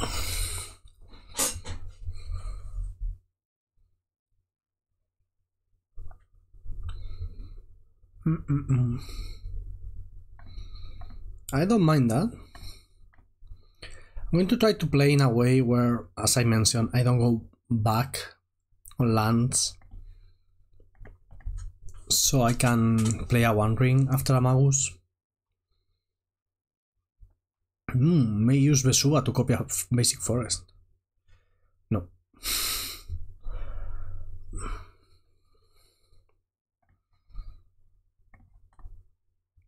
So I do this because now if there's a Magus, I go Simic Root Chamber 5 Sprout. If there's a Blood Moon, it sucks. If there's a Rhinos, we're dead. Smells like Sarlacc Agent. Yep. This is actually how we lose the games.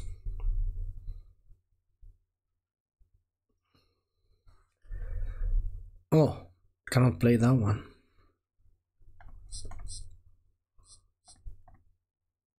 Have to take Boseiju, so I can have 4 mana next turn. I think our plan is not great on the draw. On the draw I would like an extra explosives to kill the Rhinos. We are dead. I mean, not yet. Well, you know, taking a million.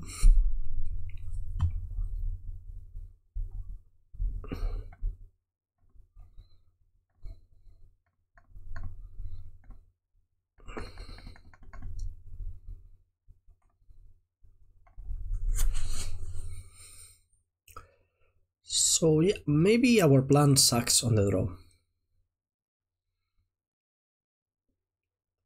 It doesn't suck, right? Just loses to a bunch of Rhinos. Problem is, they have so much hate. How am I supposed to keep... I could beat this with a regular Amulet hand. To be fair, my Amulet did get Force of Negation. So that happened.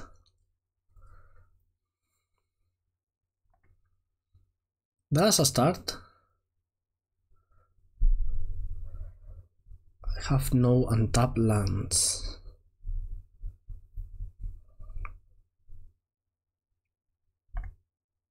I could get fancy. I think I need to. I have to assume there's no Force of Negation here. With that in mind, let's do something like this. Just it enters and tap. I bounce Boseiju back to my hand.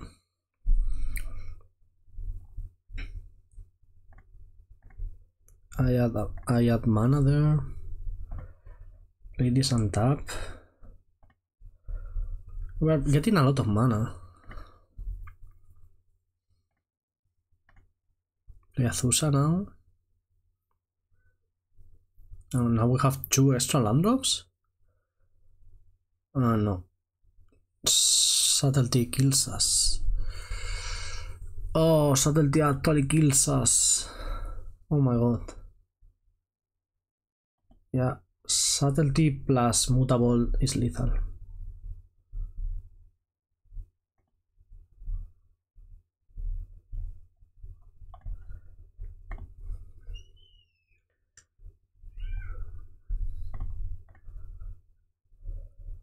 Yeah. 3, 2, 1, 2. Ah, sit. Well, we needed Makuto to not have anything, but maybe I could have avoided that. I could have played a ring or something.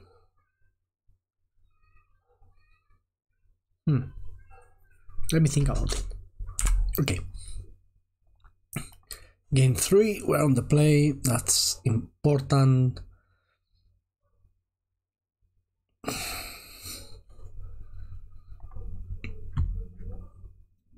This is a terrible hand. Don't get me wrong, this is a terrible, unplayable hand. But I hope we get Exalty. That's the green source we wanted. Perfect. It's just perfect. Green source. What else do you want? Yes. Regular all green source.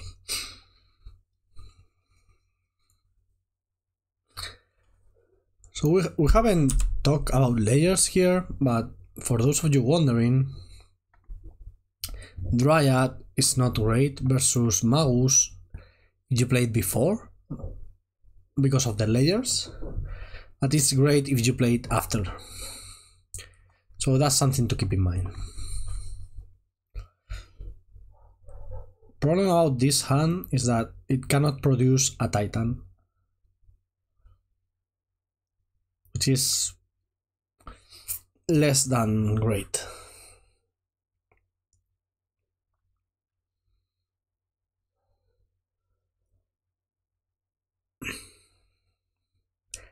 I'm kind of really hoping we don't get Moon here. So we're fine versus a Moon or a Mouse. It's just that we don't have green mana. Yeah, okay, that's not Mouse.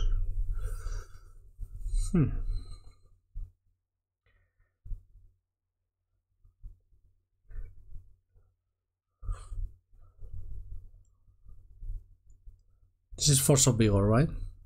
Feels like a Force of Vigor. I can feel it, you can feel it, everybody can feel it. There it is. Silent Violent Outburst, okay. No, what? Okay.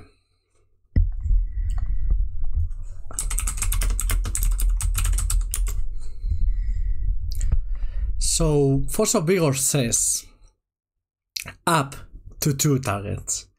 So Makuto misclicked and didn't destroy my Dryad. What I'm going to do, because I'm a good friend, is I'm going to attack here.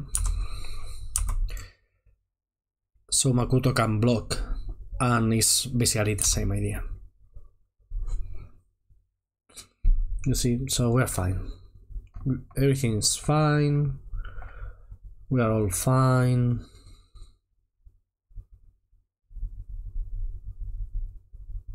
Force of Negation, interesting. Okay. That's a lot of 2-for-1s. The problem is Rhinos doesn't really need the extra cards. I wanted to resolve that. Maybe I was thinking about maybe then summoning Path for another Dryad. This is the kind of games that they just feel unwinnable.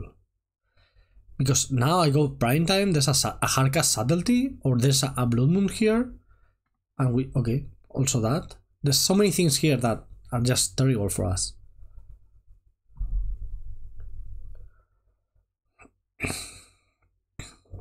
What am I supposed to do here?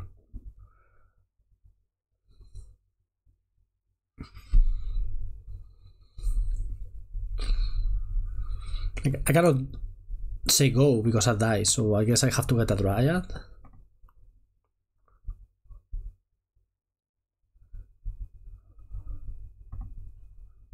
One, two, three, 4, 5.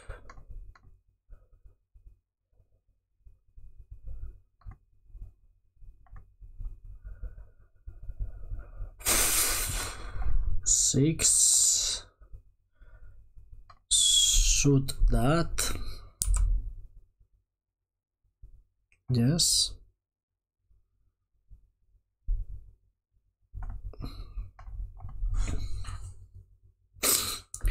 Take 8 and try to win somehow next turn. Okay, we're dead. Yeah.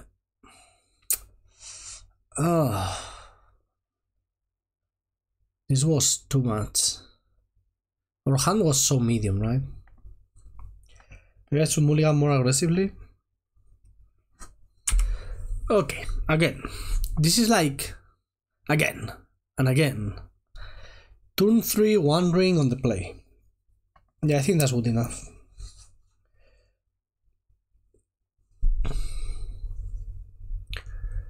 So one thing I haven't figured out yet with Amulet is how to mulligan. I just want to keep every hand ever, and that's not right, because you're supposed to, well, to mulligan.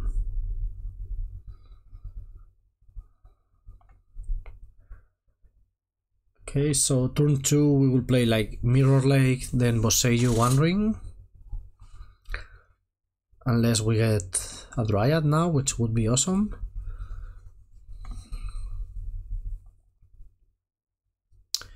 Yep. Okay. 1 ring on the play means like the only way Makuto can stop us is, well, Fire Rise. That would be annoying, but then Force of Negation.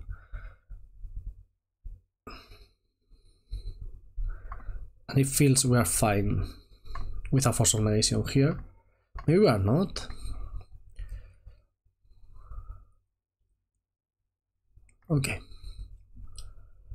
Not going to... Oh, second ring, that's wonderful. That one is very nice.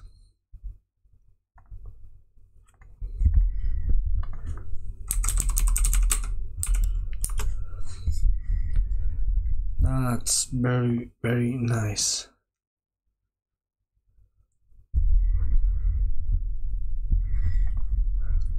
Sarles? No?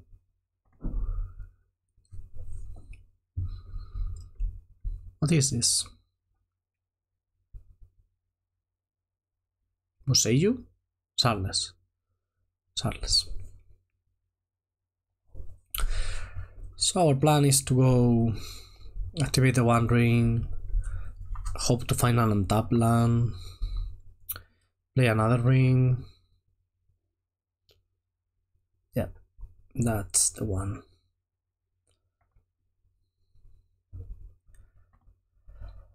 If this ring doesn't resolve, that's a problem. But there wasn't a...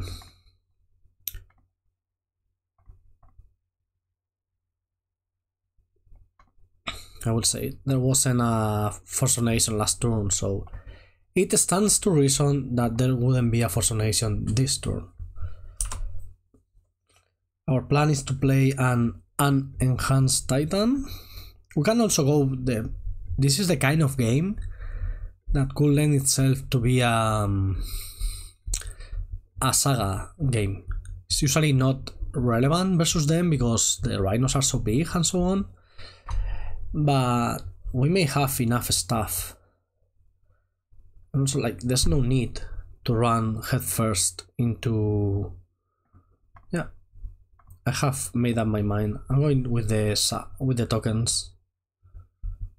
We also have the Grazers. Like, there's a subtlety here. Will be so bad on our Titan.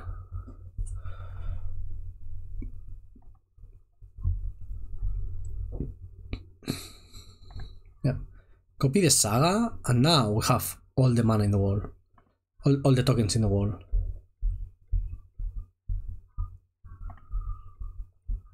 I don't want to use the 1 ring, I have everything I want. And the life matters. Violent outbursts here would be very annoying. That's true. Speak of the devil.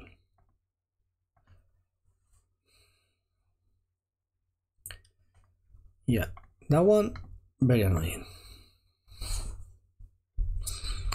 That was probably the reason to not do what we did. But I think we're fine.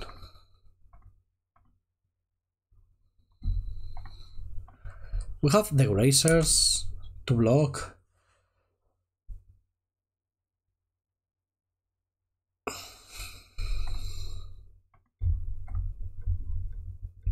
I may have to use the ring this time. Because we need a bounce land. We're missing a bounce land, that's all we're missing. So I'm going to block with everything, like Grazer, Construct Token. Because that's 16 damage, that's a lot. So, ooh, what is this? Okay, that's fine. So I guess here.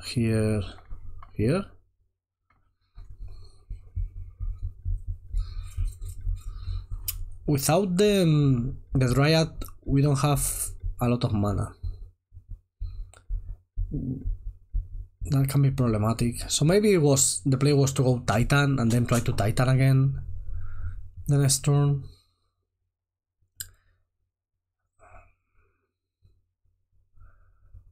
This is 10 damage, go down to 8, draw 2. We're going to have a lot of cards. Okay, Grazer and yeah. So I'd rather draw first because I want to draw an amulet before searching. Wow, okay, that's a lot of amulets. That's a lot of mana. I think we got this. With triple amulet, I think we got this.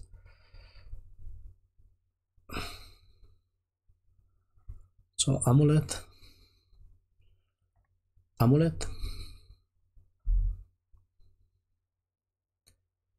We only have one extra mana with Arboreal Grazer. Not the greatest.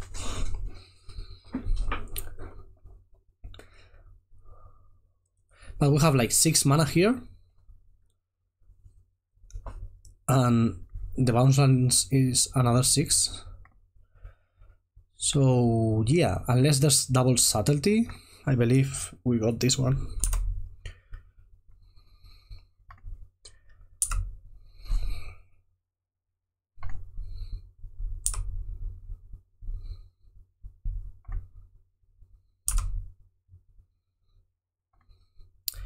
I think I will play Titan first. If this Titan resolves, GG. But I'm expecting a subtlety here. Triple amulet is a lot of amulets.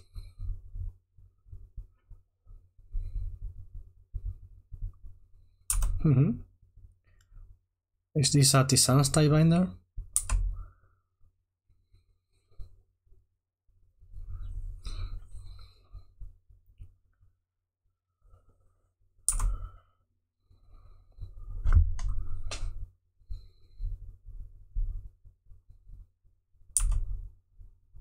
Okay, that's fine. I will tell you why that's fine. Because we have this beautiful land. And that plays around subtlety, plays around all of the things that are annoying. And we just win. We take double bounce land, we win. Like Simic. Make a million mana.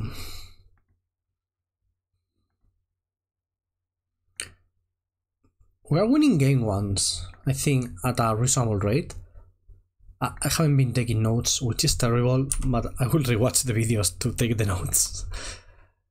My Magic Online tends to lag sometimes. That's 6. So usually what you can do is, for each amulet, you can haste one Titan. That's the whole plan. But since we have Cultivator Colossus, I will go with that one. I feel like I always win the game ones with the Colossus. Maybe it's true, maybe it's not. Who knows?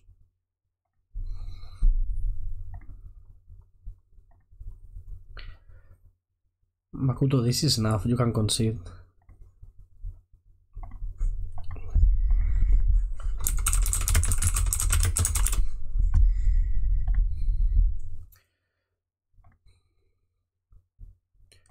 I don't want to order all of those triggers. Like, I could not win this game. Like, in Magic Online, I guess I should stop now. Not put any more lands into play, something like that. That was a hard-fought battle. I do like our cyborg. The problem with Colossus is that it's not good without... It's not good without multiple amulets. Thinking one Valakut, 4 Sagas, 1 Gardens. Yeah, 1 Colossus. I think this is how I like to cyborg. These are so many cards. Like, I have here another content creator cyborg guide, and he brings in, well, he brings in 11 cards. Double Dismember, only 2 Dismember, but I know Makuto has double mouse, so I think I'm fine.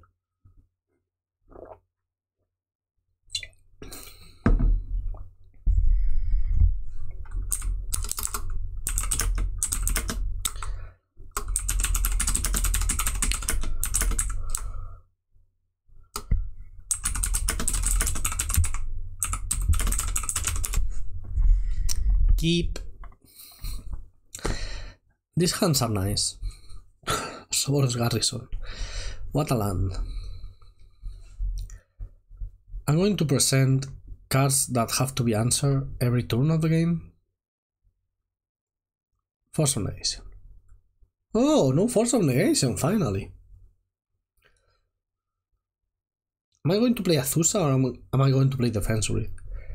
Or nothing? Is this a Fire Ice on my Boseiju? That's perfectly fine.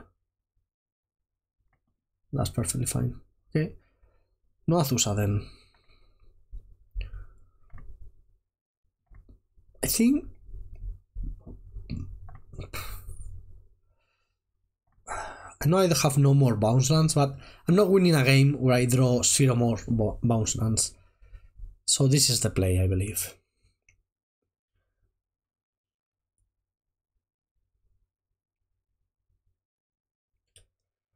Now Rhinos will be very annoying, but a bounce land almost gets us there. Almost. No, a bounce land gets us there. So if this is Rhinos and we get a bounce land, a normal bounce land, we basically win. So please, bounce land? Bounce land, bounce land, bounce land, bounce. Nope.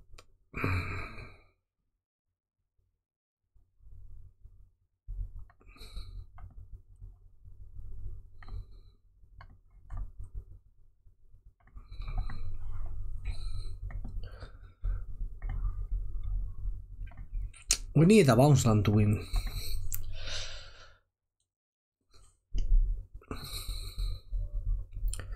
Now we are taking 10. And Makuto can just... Oh, okay. We're taking a million.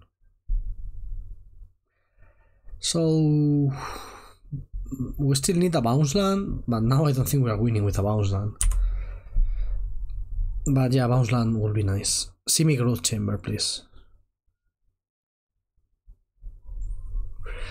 We need a Simic Growth Chamber to use Tolaria West.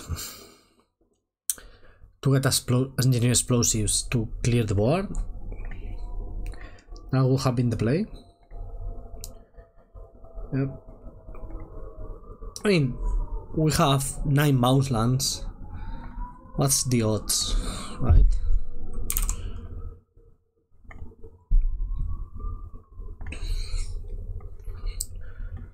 So, how many cards we had in deck? Like 50? We had 9 mountains in 2 draws. We needed 1. That's not high. 33% of the games. So that's not high.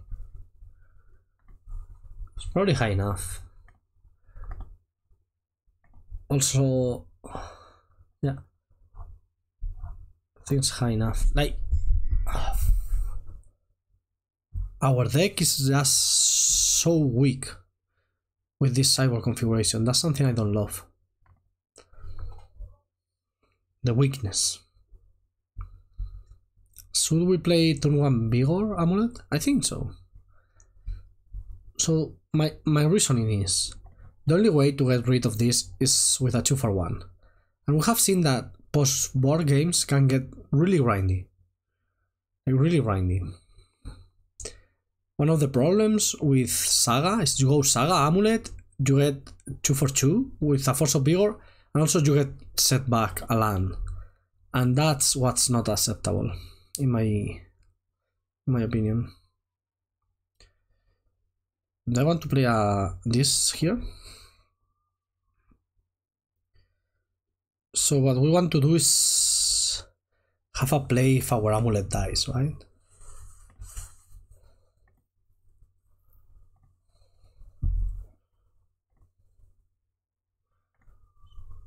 So defense read.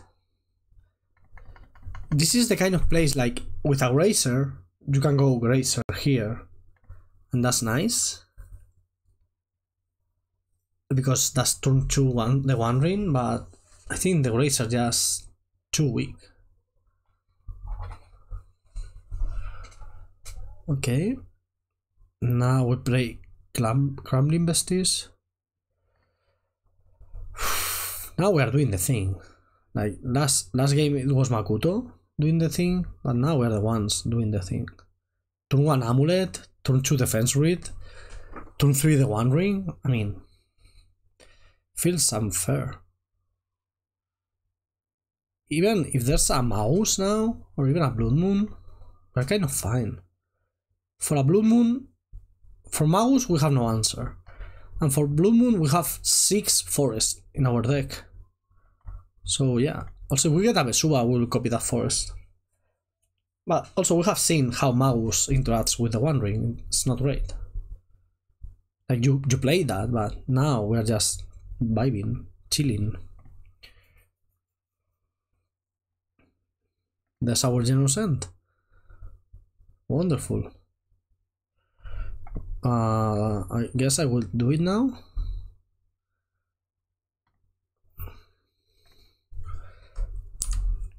Since I have the, usually you want to ramp and then do the thing, but having the amulet is more or less the same. Also, if he taps out now, we can go for a Titan, an enhanced Titan, if you will. So that's pretty neat. Let's go end step. Boseiju that. We can Titan, attack, explosives, kill the Rhinos. And that should kind of do it. More or less. I will draw here because there are some very good draws, like extra. Ooh, Azusa is very nice. Azusa is just means more lands into. Oh, I just realized Slayers Stronghold is in our hand. So yeah, happy I have got that. Okay, here maybe I have to play the ring then.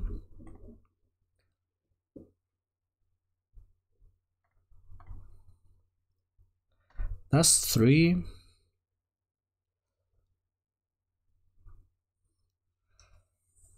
And 3, 6. We go Vesuva. Yeah, that's fine.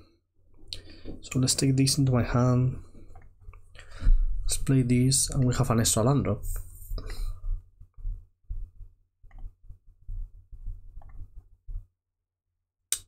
No, what we don't have is extra green.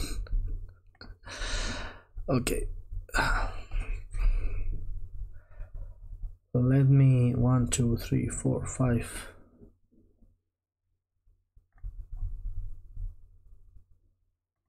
6. To a Titan into play. Yes. So if I go here, Titan, 4 lands, 4 mana. Okay, there's a way to give this Titan haste. If it involves summoning for an Arboreal Grazer, so that's what we're going to do. We take Vesuva, copy Boros, and just need a green mana, like Forest, because we are going to have to Pact.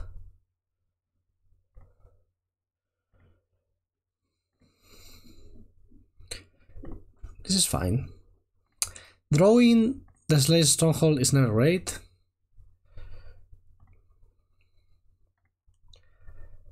Having access to Arboreal Grazer in your deck is always wonderful.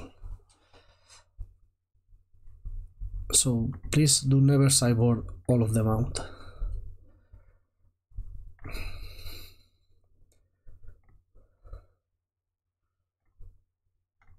This here, explosives, this, attack. We will get like Otawara Forest. Otawara for the blue land for the Tolaria West in case we may need it. I'm just doing this so Makuto doesn't waste his time blocking.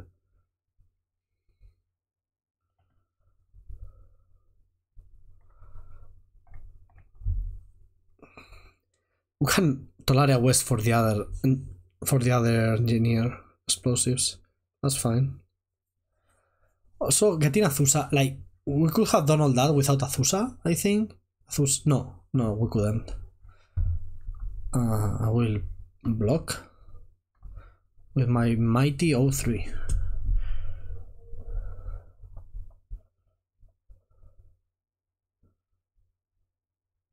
Play around dismember, you know. Okay, if there's a dismember, it doesn't matter. Yeah, there it is. Okay, we take our turn, we pay for Pact, and we win. Easy peasy. This is the kind of situations when you have drawn a million cards and all that, that yes, having access to... Wow, we're so good at this game. Yeah, so this is a million mana.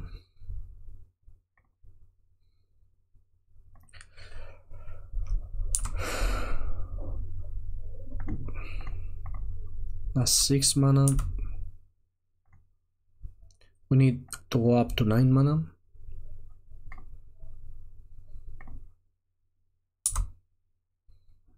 Feels like we're playing the old version of the deck. When we sideboard this way, it feels like the original one, but without Summerbloom, because you never have double Amulet. Now, the reason why Amulet is so strong right now is because you always have double Amulet, right? Between Saga and whatnot. But we're playing and sideboarding in a way that it feels like we never have it. Yes, please. Prime time.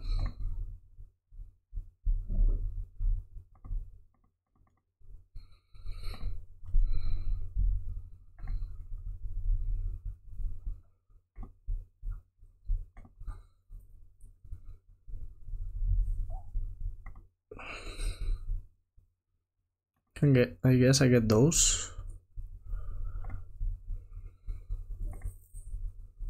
Doesn't matter because we have the explosives.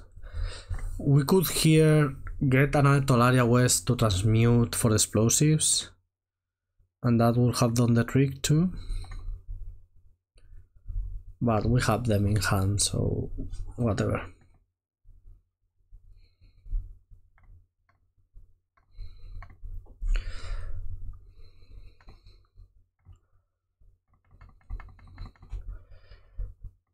GG's. I was on the play last game. I'm going to let Makuto start now. Just to at least switch a bit. I'm pretty sure I was on the play the last one. So keep Saga Amulet, like that's what the deck, that's what I was saying, right? Like this is what the new Amulet does. Saga Amulet, have 2 amulets, Mycosynth Gardens, whatever. It feels like when we cyborg, since we have to take out the sagas because they are such a liability versus Force of Vigor, Moon, and all that, feels like we're playing the old Amulet. Not the 2015 Summer Bloom deck that got banned, rather the city, the bad one, you know. So we have the Slayers Strongholds in hand. We draw that card a lot. And by a lot, I mean a lot. Would be nice to draw something here. Something good? Not that. Was thinking more like I don't know, a Grazer? Grazer would have been great. We'll play Vesuva, copy Triumph, Grazer, put Valakut into play, or put the Slayers into play, ramp a little bit. So technically, we can use Samuel's. Oh my god. Well, that tells us, if there's no Cascade on turn 3, what that's telling me, and what that should tell us, is that there is a subtlety coming. This is 100% subtlety. Okay, I don't know what happened. I don't know what happened there. Okay. I'm waiting for a message from Makuto saying like, hey, I messed up, or because maybe what could have happened, okay, this is important, is I didn't tell him I was going to put him on the play, so maybe he just didn't realize, kept a hand that was medium on the play, hoping to have an extra draw, and suddenly it's like, oh, I'm on the play, right? It was medium on the draw. You get the idea.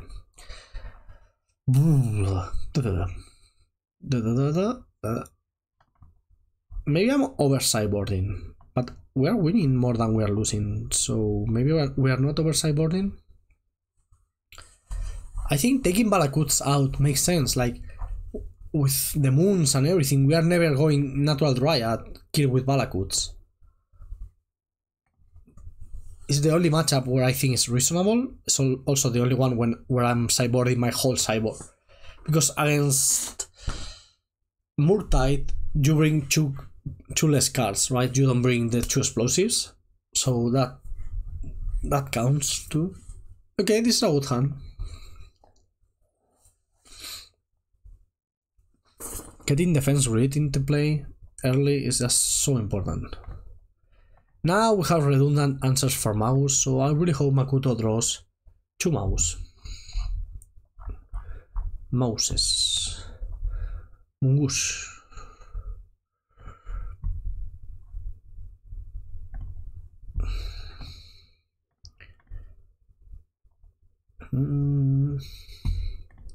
Foresta.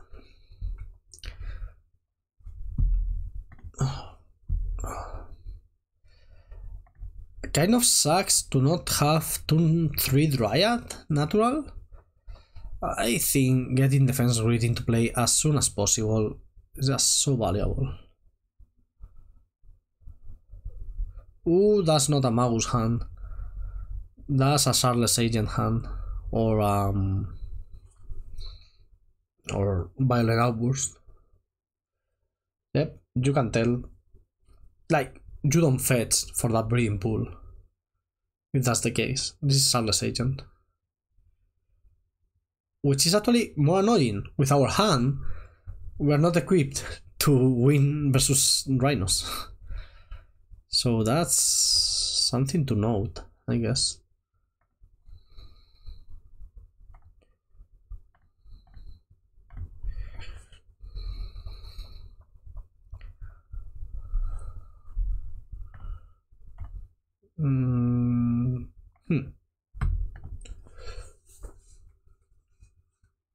Like now we're taking 8 and we're dying.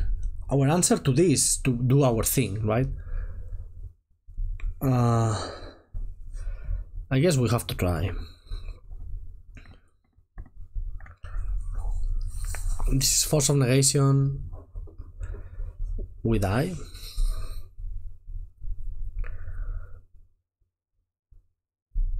This is Force of Negation, so we die.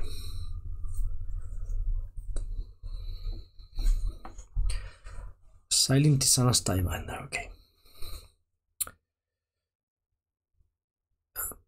Yeah, I just feel the games we lose are the aggro games. Like, attack, we lose. And now the mouse is when it's good. After the Rhinos. I guess when we are on the play, it's so different. Or is it? Now I'm regretting playing the other ring, of course. Should I draw there? Well, I just drew out of, like, I played ring, I draw. But maybe that was a misplay. And by maybe I mean that's a misplay. That has to be a misplay. Getting tiredino here.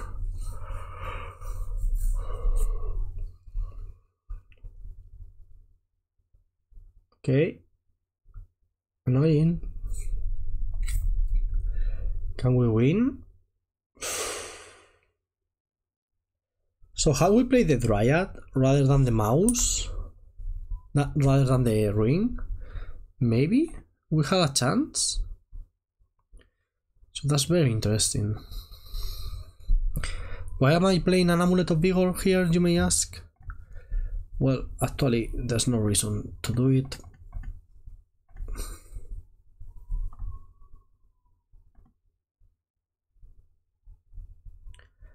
Another negation?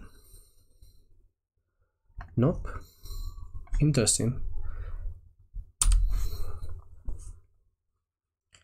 Okay. Can we win this? Is there a way to win this? Probably not.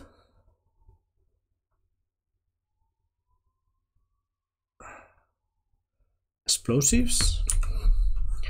Second fire sprout. Do I need to draw? I cannot draw. I will die to the one ring. Spelunking, not the answer.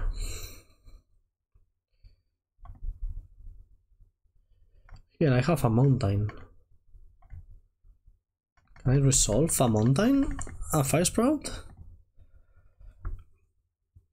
And then have 6 mana?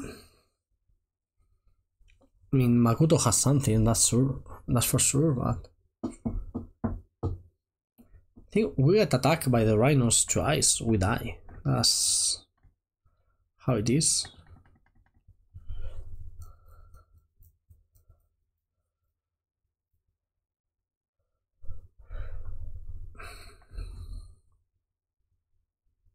I don't know what I'm doing. I don't know how I win this. What sequence wins the game for me? It's not that, that's for sure.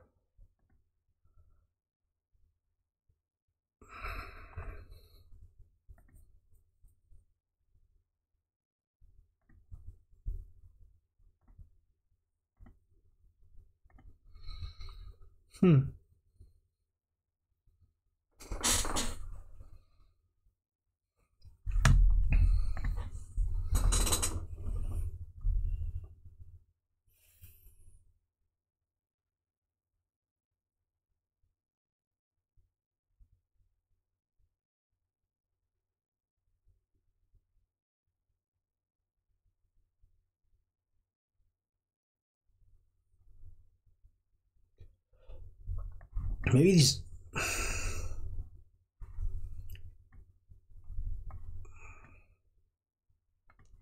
Maybe on the play, Grazer is a bit better. Because we want to be faster.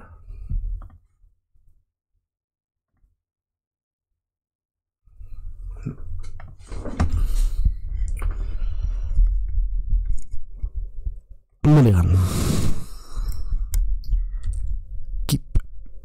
So this is the kind of hand we talked about, right? Like turn 1 Amuleto, turn 2 Defense Read, and I mean we need a payoff after that, but we are on 6, so it's hard to ask for a lot more.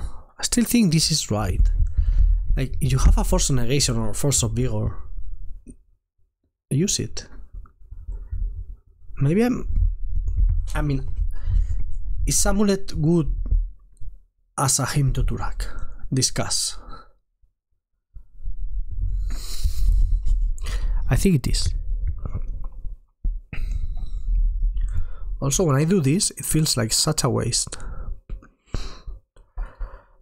Like, I have 1 extra mana I'm not using. Maybe I should have played Tolaria.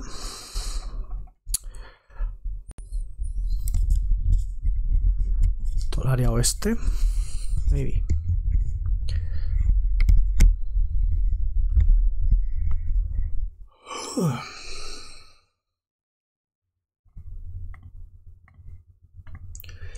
Interesting. Choosing the footfall. So now I'm happy I had played the Gruul Turf because it will be untapped next turn. I think this Vesuva is going to have to copy that Ketria Triumph.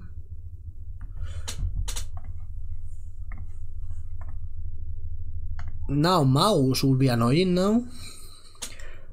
Again because of the Gruul Turf setting us 1 turn back.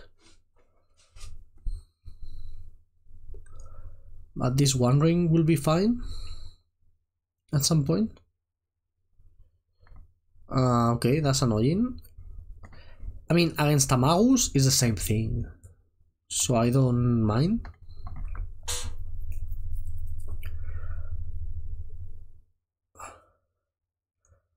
This is a Magus. No, this is a Sarless. So against that, I do mind. Can I draw not that?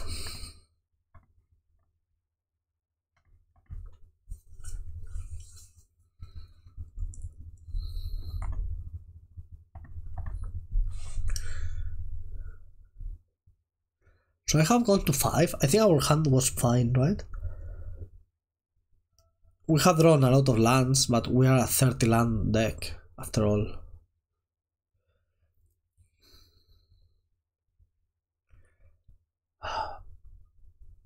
So the One Ring will resolve, will buy us some time, but we are at 7. We cannot even draw that much. Spelunking not good enough, so I need to draw because I need the extra cards.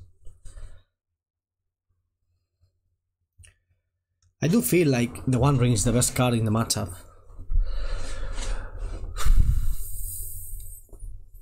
If we draw an Amulet, we can win. If Makuto has nothing, or another Sarless agent. This is another Sarless agent. This is a mouse. Okay, that's problematic for us. Can we draw an answer to mouse and Rhino tokens and everything? No. No, we cannot.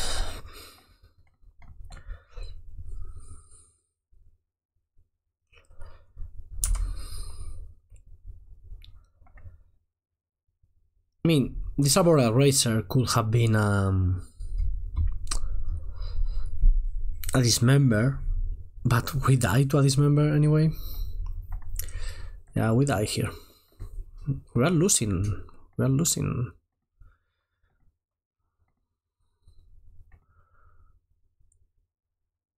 I think Makuto is playing differently now. He was prioritizing more the mouse before, I think. And now it's always turn 3 Cascade, right? Which is what beats me. Not turn 3 mouse, but turn 3 Cascade.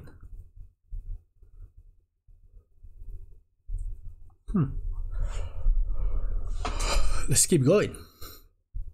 I lost the die roll. Okay. Mulligan this.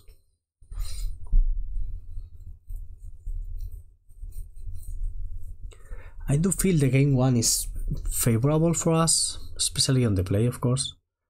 Ah, this hand is a foot.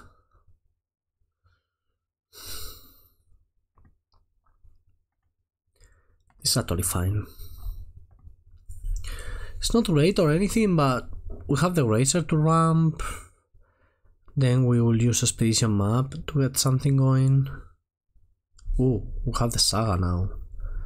That's very nice.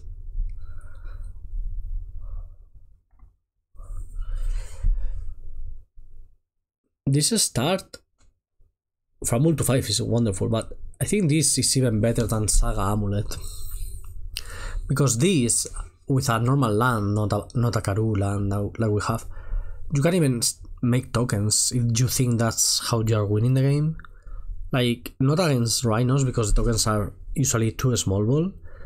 But if this was Murtide, we would be so happy to just make some tokens. Okay, Fire Ice, our Saga, our Forest. Sure, it's the same thing. It's better, because of extra racers. We did draw the land. In that case, I think I'm playing it.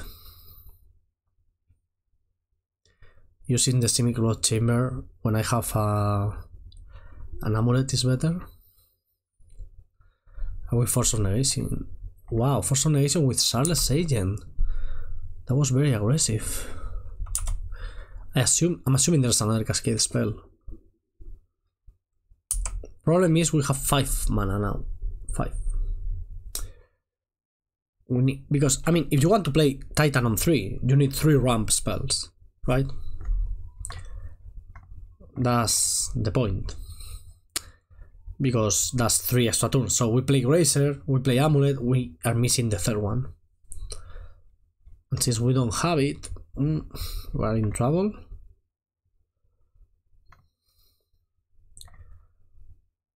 So this is not great. This is setting us back. But it will, if we draw normal lands, this is better. Also, Makuto missed his 3rd land drop, so that's good for us. Not anymore. There's the other Charles Agent. We kind of knew about that one.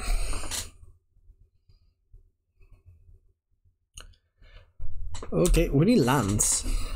That map, we kind of needed it.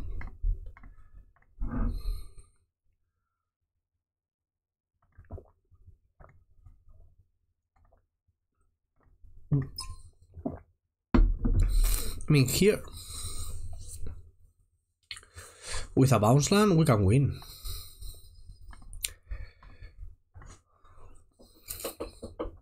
We take 8.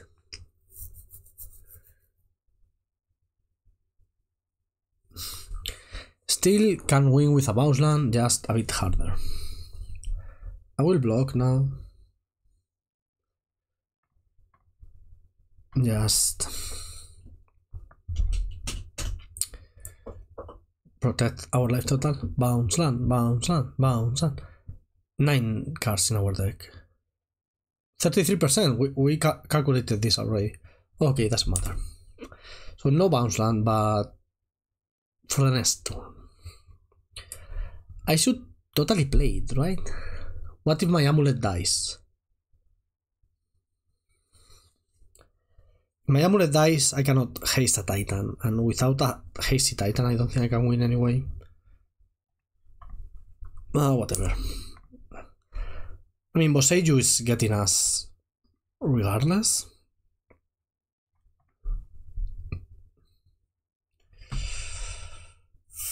The problem with having only one Amulet? Okay, maybe I messed up. So the reason to not play that Simic is if I draw second Amulet, I win. Now I don't win. Now I don't win. Now I just play Titan and say go. I take 8.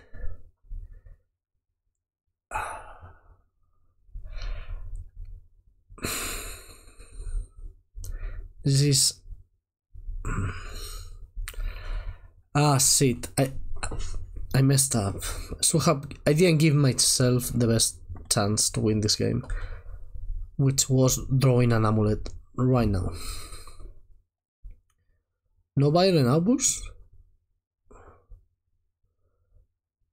I mean, if there's a Tisana Skybinder, if there's a subtlety, if there's anything, we are dead. But the only way to not die to those things was a second amulet here. That's not it. Does it matter which one I play? No, I just die to Tisana Skybinder.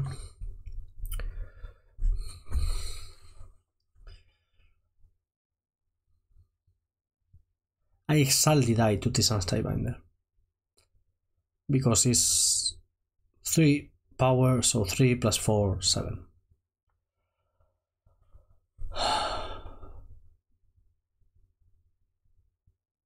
I mean, I'm not dead to that.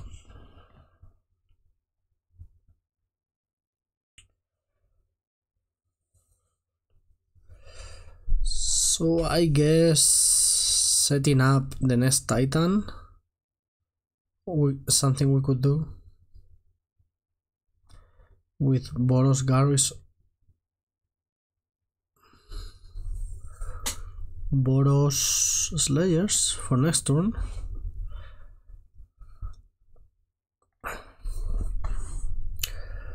So not dead, huh? Almost dead. Most certainly dead. But technically alive.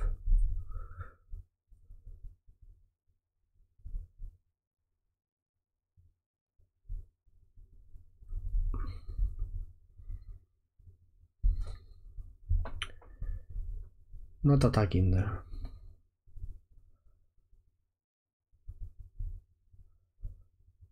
So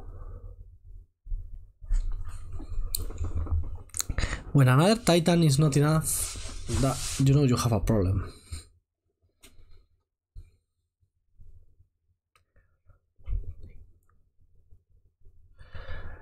We can attack for 12. That's a lot of Rhino tokens to block. I'm kind of missing the double strike land in this matchup. I don't think it will do anything, right? It will be 12 anyway. If I play another Titan, does that do anything? No? Because we're at 7 life and we do not have ways to get lands.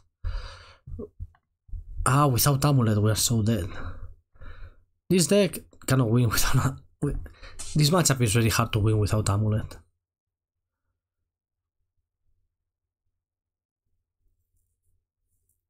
So this is not a win, but playing Kessig Wolf Run and attacking wasn't a win either. Yeah. Right? I play this, attack, get Vestige, plus something, and that's 1, 2, 3, 4, 5, 6, 7, 8, 9 from the Vestige. That's plus 5 on the Titan.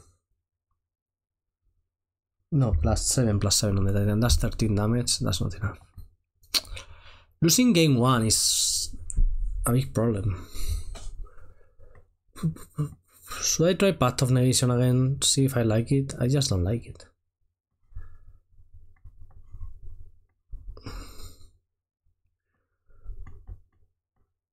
So we did this last game.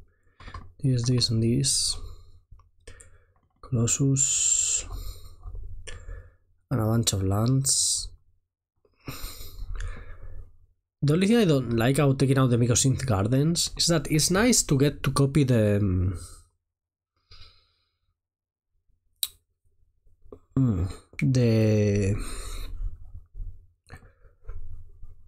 this. It's nice to copy this.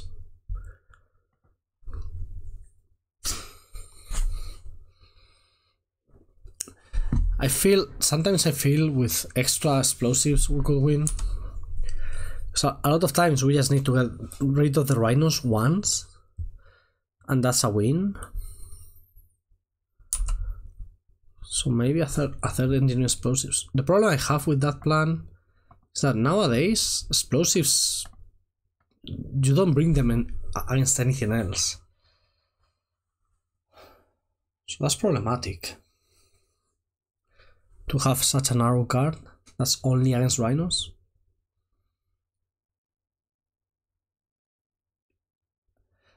I need to check how well are we doing, but it feels even-ish, right? It feels like we both have the tools to win the games, which is what I will call even.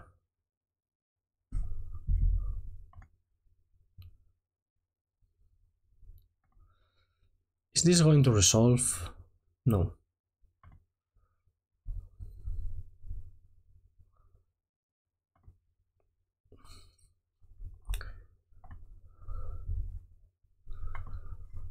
Okay, so we're getting tapped.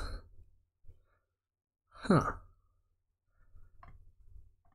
But you didn't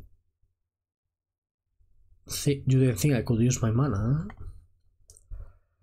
So classic. Here, what are we doing? I have to play this. Also, if it's a Blood Moon, I will be happy to get Boseiju into my hand. And if there's no Blood Moon, I will be happy to have 4 mana for the One Ring. There was a Tisana's Typebinder exiled here.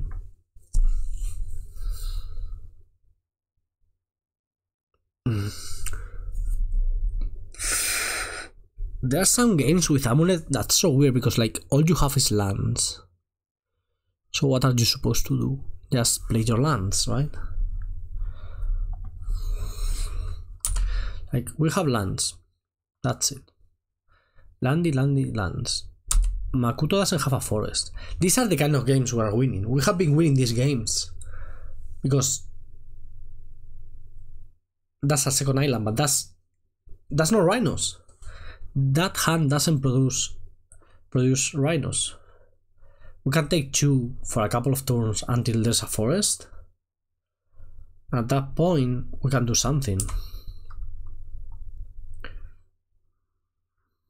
I will play that as a blocker versus Mouse. So we have 2 answers for Mouse in our deck, only 2. And we have a One Ring hand. What is this? Flame of Fun or my poor Arboreal Grazer. Wow. Wait, this is a wizard? I didn't realize. This is a wizard. Huh. So there's green mana now. 4 cards in hand. I mean, playing this seems like a no-brainer.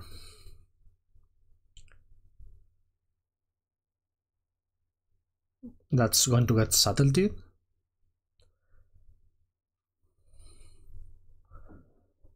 Ooh, a silent Force of Negation. That's what we wanted to see. That was wonderful. So we put this on top. Yes, I think so. I think it's good enough to put on top. Now, if there's a Rhinos, we are fine. Ooh, suspending another one. Not attacking. Why? Why there wasn't an attack there? That's interesting to me. I need to know why there wasn't an attack. I think there are 2 Force of Negations are gone already. I think it's time to play the One Ring. I think Makuto just misclicked there. So I should be at 16 and 14.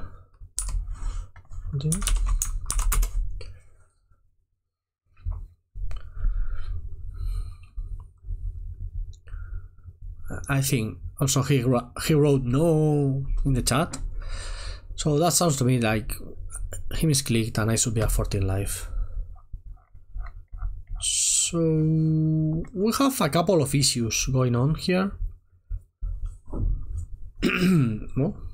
Okay, I will get a forest. Now we can draw Colossal Dreadmaw. That would be nice. There's only one card left. That's no subtlety. Yeah. Now we have 6 Colossal Dreadmaws waiting for us. Plus 1 Generous Ent. That's a Colossal Dreadmaw. I'm taking it. I will take it.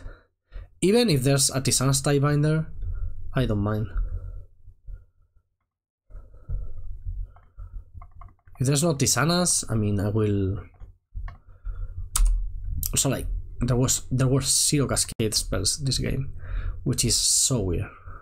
I'm going to take double forest. It's not. There are no more Boseijus left, so that's fine. Colossal Dreadmaw, Colossal Dreadmaw, Colossal Dreadmaw. So we're at 12 life, okay? Just keep that in mind. And here we will pay what we must pay. Like Jan Valjean. Or Javert. Who is the paying guy?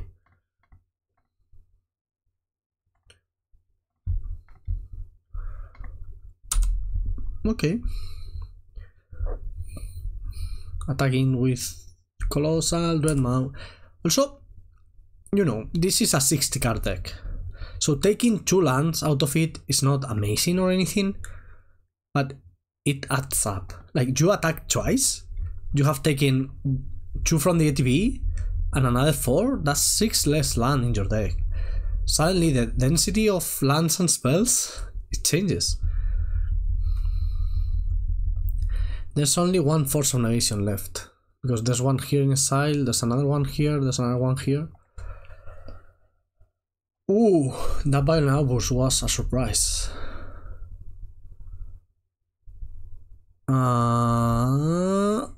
Wait. Where's the Force of Negation? Is it in hand? Do you have the 4th Force of Negation in hand? Or in the bottom of the library? No, that was the last card in the library. Oh my god. It's in hand. I can't believe it. It's in hand. We're at 12 life. Are we going down to 4? I think we're going down to 4. 4. So the Force of Negation is in hand. What on earth? What if there's only 3 Force of Negations? Could that be it? Is that the case?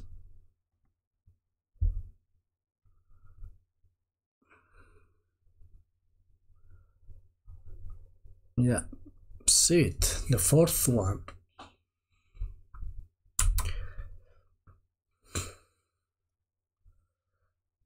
Now we die. The 4th Force of Negation, that was a beating. Wow, we got destroyed by Makuto.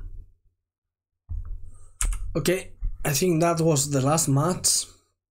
We're gonna have a little chat now and call it a day. So let me get the deck list out. I feel we were winning more at the beginning. I think then Makuto can be variants, of course, but I think Makuto adjusted the way he was playing, and that's it. So this game there were four forces. One thing that's weird about Amulet is that you don't have, when you don't draw the ring, you don't have real card advantage, right? Yeah, if you resolve a Titan, you have card advantage because you get Tolaria, or in this case Littjara or something, and that gets you a Path, that gets you another Titan, so on and so forth. But Rhinos can stop that and doesn't give you enough time to draw again. And after board, we are presenting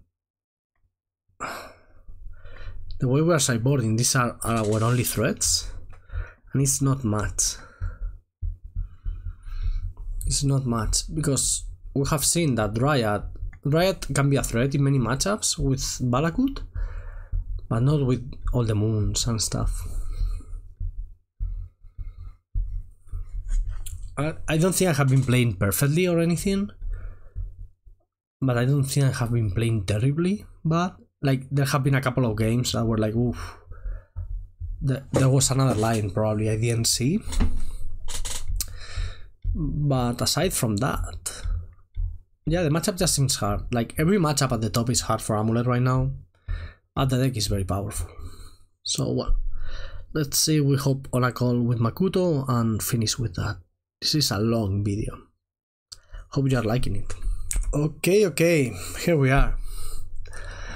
That was a lot. I'm tired. Well, first of all, hi. Hello, everybody. Here's Makuto86. That was nice. I mean, oh, I don't think. Wait. I don't think I'm recording. I don't think I'm recording my desktop audio. Okay, I hope it's. Can you speak now? Sorry? I don't think I was recording the desktop audio. I think I don't have that on. Oh, we can start again. Okay. Yeah. Pues empezamos. Yep. Okay, let's try. I hope this is recording. And if not, I will edit this out. Hello. Hey, how are you doing? Thanks for the games. Thanks for the games, you too. I'm tired. You're tired? Yes. I think we all are, no? After the long preparation for games, yeah. RC, and all these long stints that we have done with all the colleagues in the team. It's normal to be tired, but it's also exciting somehow. No, it's awesome. Having the chance to see the matches in detail and diving really deep into them. I think it's pretty awesome. Yeah, I really like it. I felt like, for example, here, like, you started playing differently, I think. Maybe it's just how the draws were or whatever, but I think you were evolving how you played, and I felt the last games and the last matches were a lot harder, and I even think I lost most of them, and that's pretty cool, because you don't get that playing a random league. You need this, like, we were almost playing for 3 hours, right? So you need to be focused on that. Yeah, I think, like, for me, the learning around the rounds is that I have to gamble a little bit more than I was. I was trying to be probably too reactive. And in the last games, maybe what changed as we were playing more is that I decided to put on the table my threats. You know, if you have explosives, if you have whatever, just blow my guys. I don't care. Just identify that that's the only way I can win those games. So if you make me the nuts, you're going to win. I don't care. Yeah. Sometimes I stay very open in some of the first games, and that was a little bit a mistake, because then you didn't do what I was expecting you to do, and I couldn't use the mana efficiently, and all that snowball, and then at the end it closed the window I had for an opportunity. So maybe that's what you saw differently, that I was first more taking care of applying pressure, and then I was like trying to make the log, or trying to keep the responses for the late game. I felt those were the harder games for sure. Like when you went turn 3 cascade and then have all the interaction after that, that's when I was struggling, because there was already pressure on the table. The games you were like, oh, turn 3 Magus, no follow-up, and I'm like, okay, I can play my ring, I can draw my cards, just eventually I will like win with Colossal Dreadnought, you know?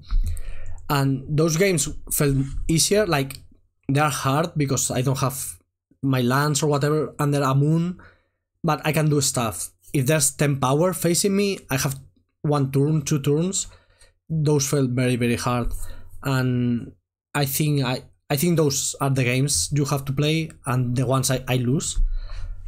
And then of course, like if I have the nuts, as you say, especially game one, yeah, of course, like if I go on the play double amulet, those kind of things, there's not much you or anybody can do.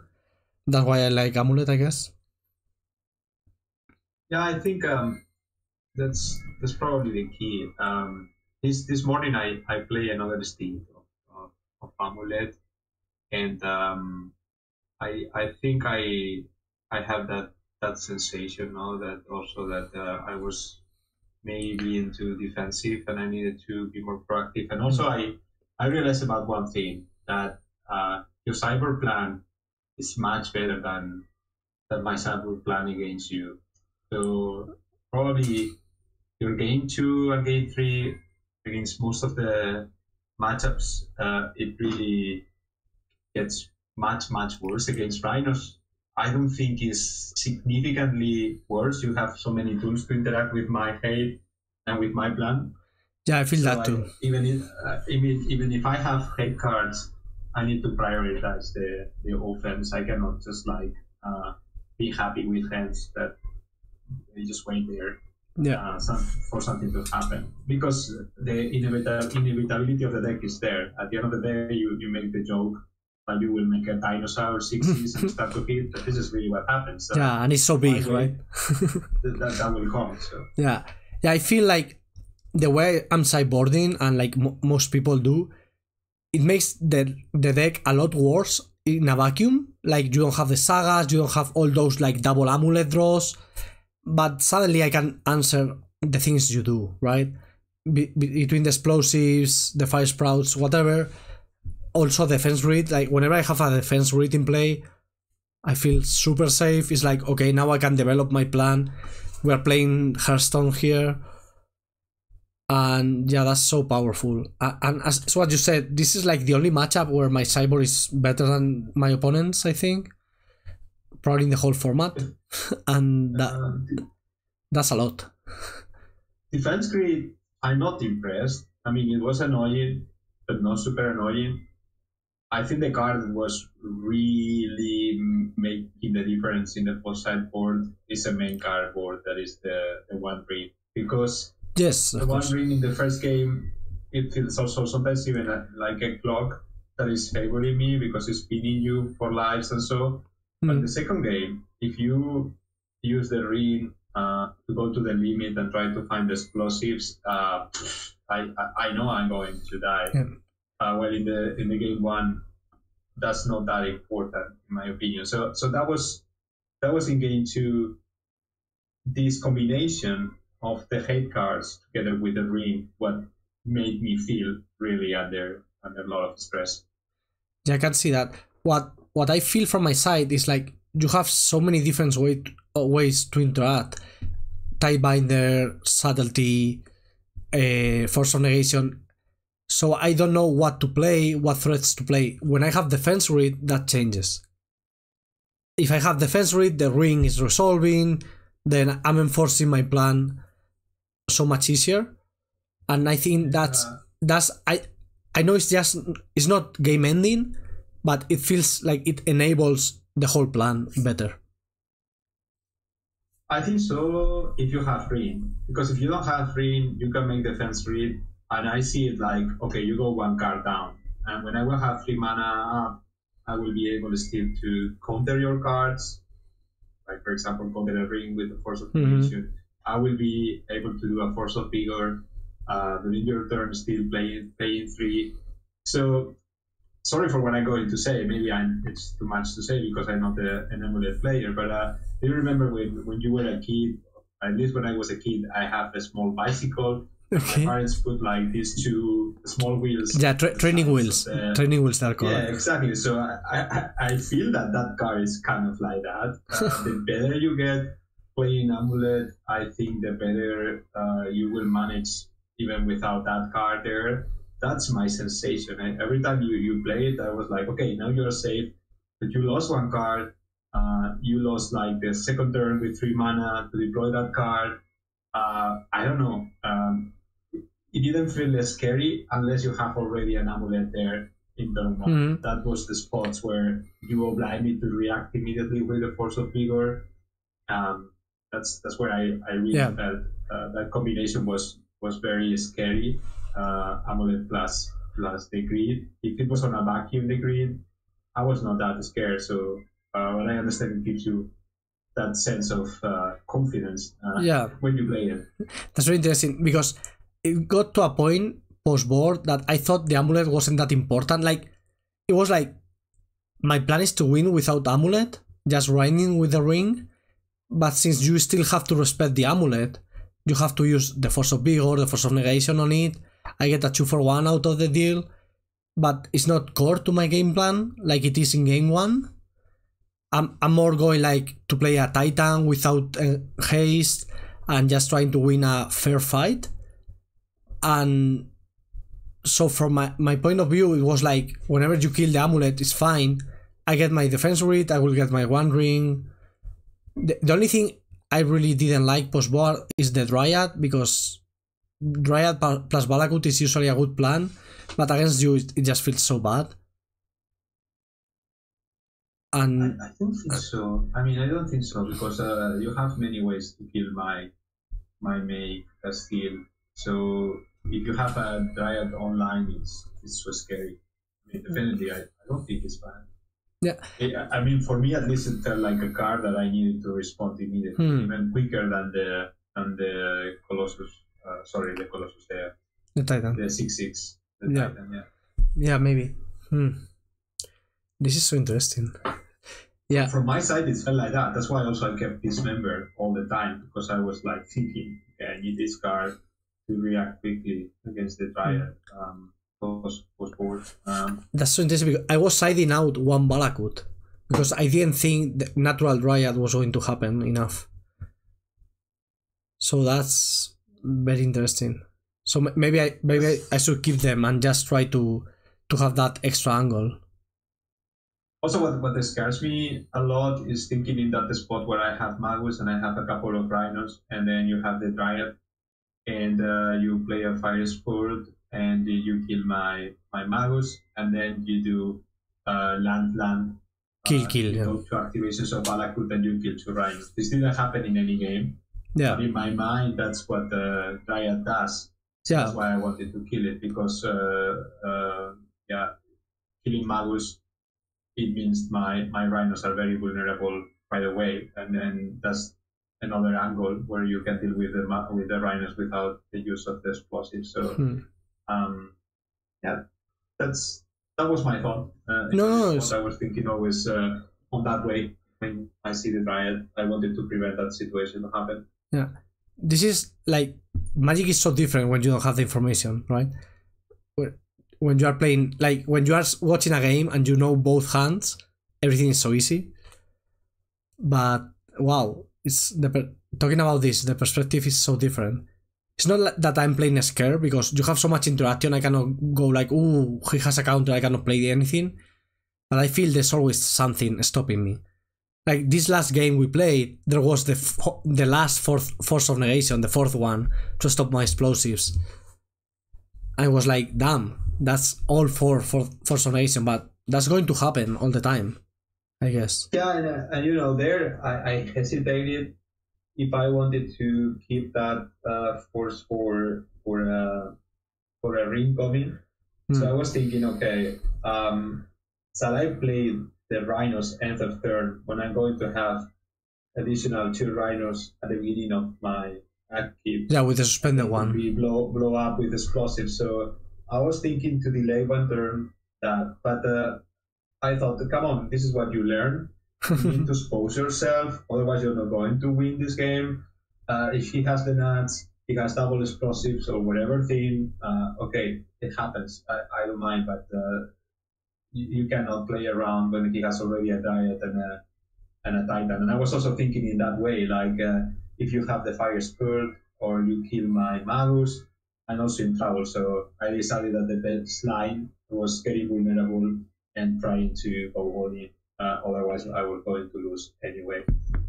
Yeah, that makes a lot of sense. Totally worked.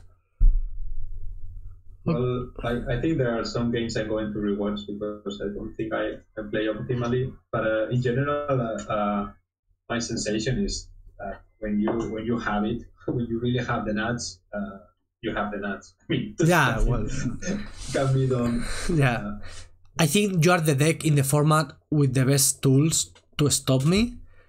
That's not like combo enough, right? Like Jaumoth will combo or something, but you have actual interaction that matters in this matchup a lot. Do you think I have better interaction than Martite, for example?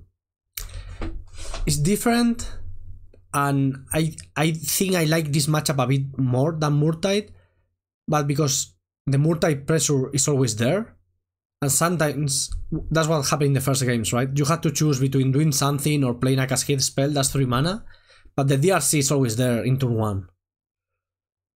So Murtide has somehow a better pressure because it's cheaper, but then you have more interaction, you have more spells, even through counterspell.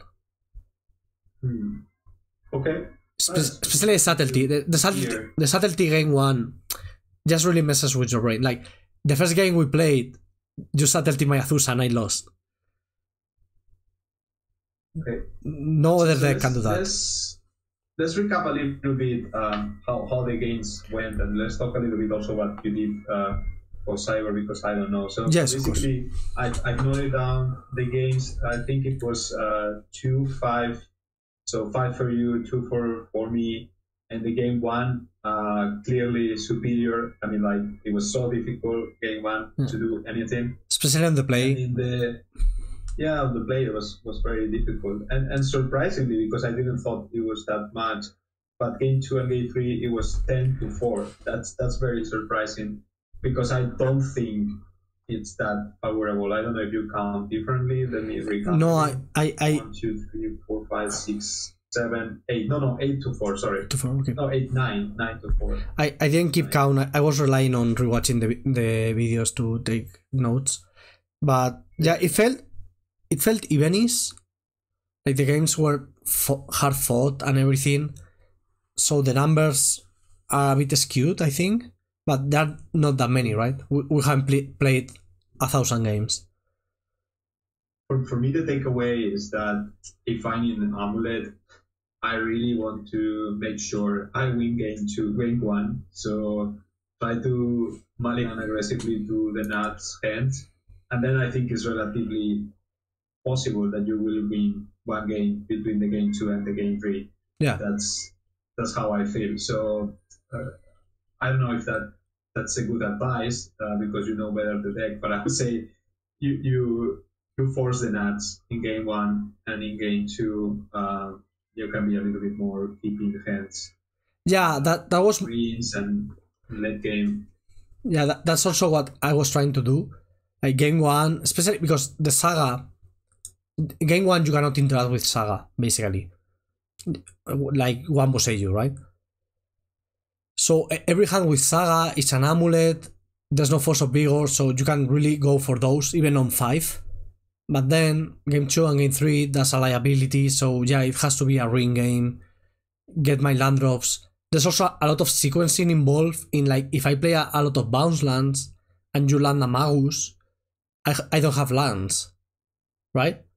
2 bounce lands is 4 mana. I don't know if you noticed in several spots I was counting, okay, he has a double land, I need to Boseiju that. Yes. I don't know if it was correct, but I was trying to slow you down as much as I could, because I identified that that's what I needed in that spot. Even I was losing an answer to more powerful. Yeah, no, it was certainly annoying in several spots. Boseiju is very annoying versus this deck. It's the best tool of the deck, but it's also one of the best tools against it. But yeah, like, the only thing is, like, if you Boseiju a double land and then you Magus, I still have 1 Mountain. But if you're not going to Magus, yes, you're hitting me back to 1 land. So that's good. But yeah, I really have to sequence my lands in a way. That's where Crumbling Vestige is awesome, because it works as a bounce land, but doesn't take a land out of play. So I was trying to really use the Vestige to always, like, I wanted, you play Magus, and I wanted to have the lands either for the Fire Sprout or the Ring. And that was very important, game 2 and game 3, I think. I agree. Yeah. So I think independently from any result, because we don't have to be resulted. This matchup is I would dare to say 40% for Rhinos, 60% for Amulet. That's what I truly believe. That is the real situation. I don't know if you see it the same way. It could be. Yeah, I had that notion. I had a preconceived notion before the matchup that it was fine, because I do believe what Amulet does is intrinsically a lot more powerful, and that's more or less what we saw here. But I do feel I'm like one mistake away from losing. Right? Like, I don't have any wiggle room, because your pressure, if you are playing right and you are getting your pressure on and everything, that's a lot.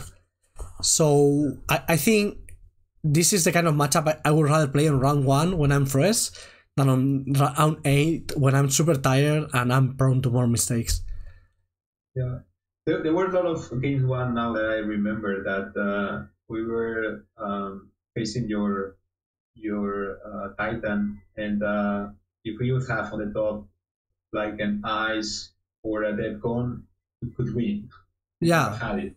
So it's 7 cards out of 40. I don't know. Maybe you can help me to calculate how probable that is. Sure. But I was thinking, okay, this cannot be that difficult, because there were like 2-3 spots. If that happened, I could have won, and I failed the 3 of them. So I am very interested to know what are the odds to hit there one of these 3 cards in that spot. 7 cards, you said, right? Yes, 7 cards, and I had always like around 45 cards still on there. Yeah, it's a bit below 20%, so more or less 20%. Yeah, more or less 1 in 5 games. If it's 1 draw, it's just 7 out of 40 or 7 out of 45, so it's between 15 and 20%. Okay. Yeah, I had a couple. Higher. Yeah, no, it's not that high. I had a couple that were like, I needed a bounce land and I had 9 in the deck, so it's similar numbers. And I looked that up too during the games, because it happens a lot with this deck. Just like, oh, I need a bounce land because I had a Saga, I had 2 amulets, I need a bounce land. You don't get it, you lose. So it's more or less like 1 in 5 games. So cool. It's okay. It's a bit low, of course, but. Yes. Well, and now I think we talk a lot about this matchup, and I think it was great practice, and thanks for all the conclusions. But I would like to ask you some things regarding the weekend. What is the deck you fear the most, and what is the deck you want to have every single round in front of you? So the deck I fear the most is, I mean, aside from Belcher or something like that, or Storm, which is unwinnable, it's from the top tier decks, it's probably Jaumoth, because I don't think I have that much a favorite out.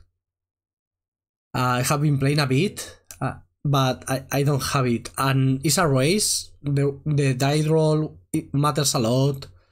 It's so annoying to play, and also the classic good players will really find the ways to win, and it's a very powerful deck too. And I just want to play versus all of the tier 2 decks, all of the Saga, like Hammer, Scales, Affinity decks, Burn, those kind of decks that are just 1 turn slower than me, half a turn slower than me, and their plan doesn't interact with my plan. Those all of the tier 2 decks are actually good matchups. So my reasoning going into Ghent is, if like top 5 decks are going to be around 50%, but I'm fine versus all the other 50, that's nice. And also, I'm not that unfavorable versus the top decks. I have to play well, and I have nut draws that nobody can stop, so I just want to have Saga Amulet in all my hands, and that's it. What about you? For me, maybe what I don't want to face in front of me is Living End and Amulet, because those are 2 matchups where it's very difficult to win the game 1, and then you need to really focus on the game 2 and game 3. I mean, both are very technical. Like, they have very good response against your answers, and you are really in very tight games, and you need to think real about how you're going to win up those games. And then what I want to play against, I think this Rhino list that we prepared is not like super favorable against anything, but I think I have good experience playing against the top 5 decks. And I would like to avoid any out of the radar deck, and just play against those top. But I don't know, if I play against a human deck or something like that, I will be very happy. Yeah. Oh, also 4 colors deck are very difficult, very very tricky. Okay, I like my matchup versus 4 color decks in general. It's really hard for them to keep up with what I do. So that one I like. Yeah, Living End I hate. Let's not face Living End, please. It's unwinnable. I think my best plan versus Living End game 1 is be on the draw and discard a Titan to hand size. Yeah, that's very nice play. Yeah, actually, if you want to do it correctly, ideally you do it with a bounce land, so you don't miss land drops, because a bounce land on the draw gets you up to 8 cards, so then you discard the Titan. But if they grief you, your plan is it. Nice. And I think that's great to know what you want and what you don't want for the weekend. But I think independently from what we face, we have to play every round. Yeah. Full focus, and we will do it. There is a very good podcast in Spain about that. I listen to that sometimes. Yeah, I've heard. Okay. Good. Thanks for the games and for it. To see you during the weekend, and thank you very much for taking all the dedication to prepare this tournament with the team. I think it's the 10th time we prepare one of these RCs together. Yeah. Yeah, that's great that you're getting used to my grumpiness. I really enjoy your company and how you lead the team. Sorry? I really enjoy how both you lead the team and also your company. I wouldn't be sharing a room with you if not. Thank you very much. So let's have some fun and let's make some good games, and it's show time. Yeah, let's go. Okay, thanks everybody for watching. Take good care. Thanks for the games. Bye. Bye.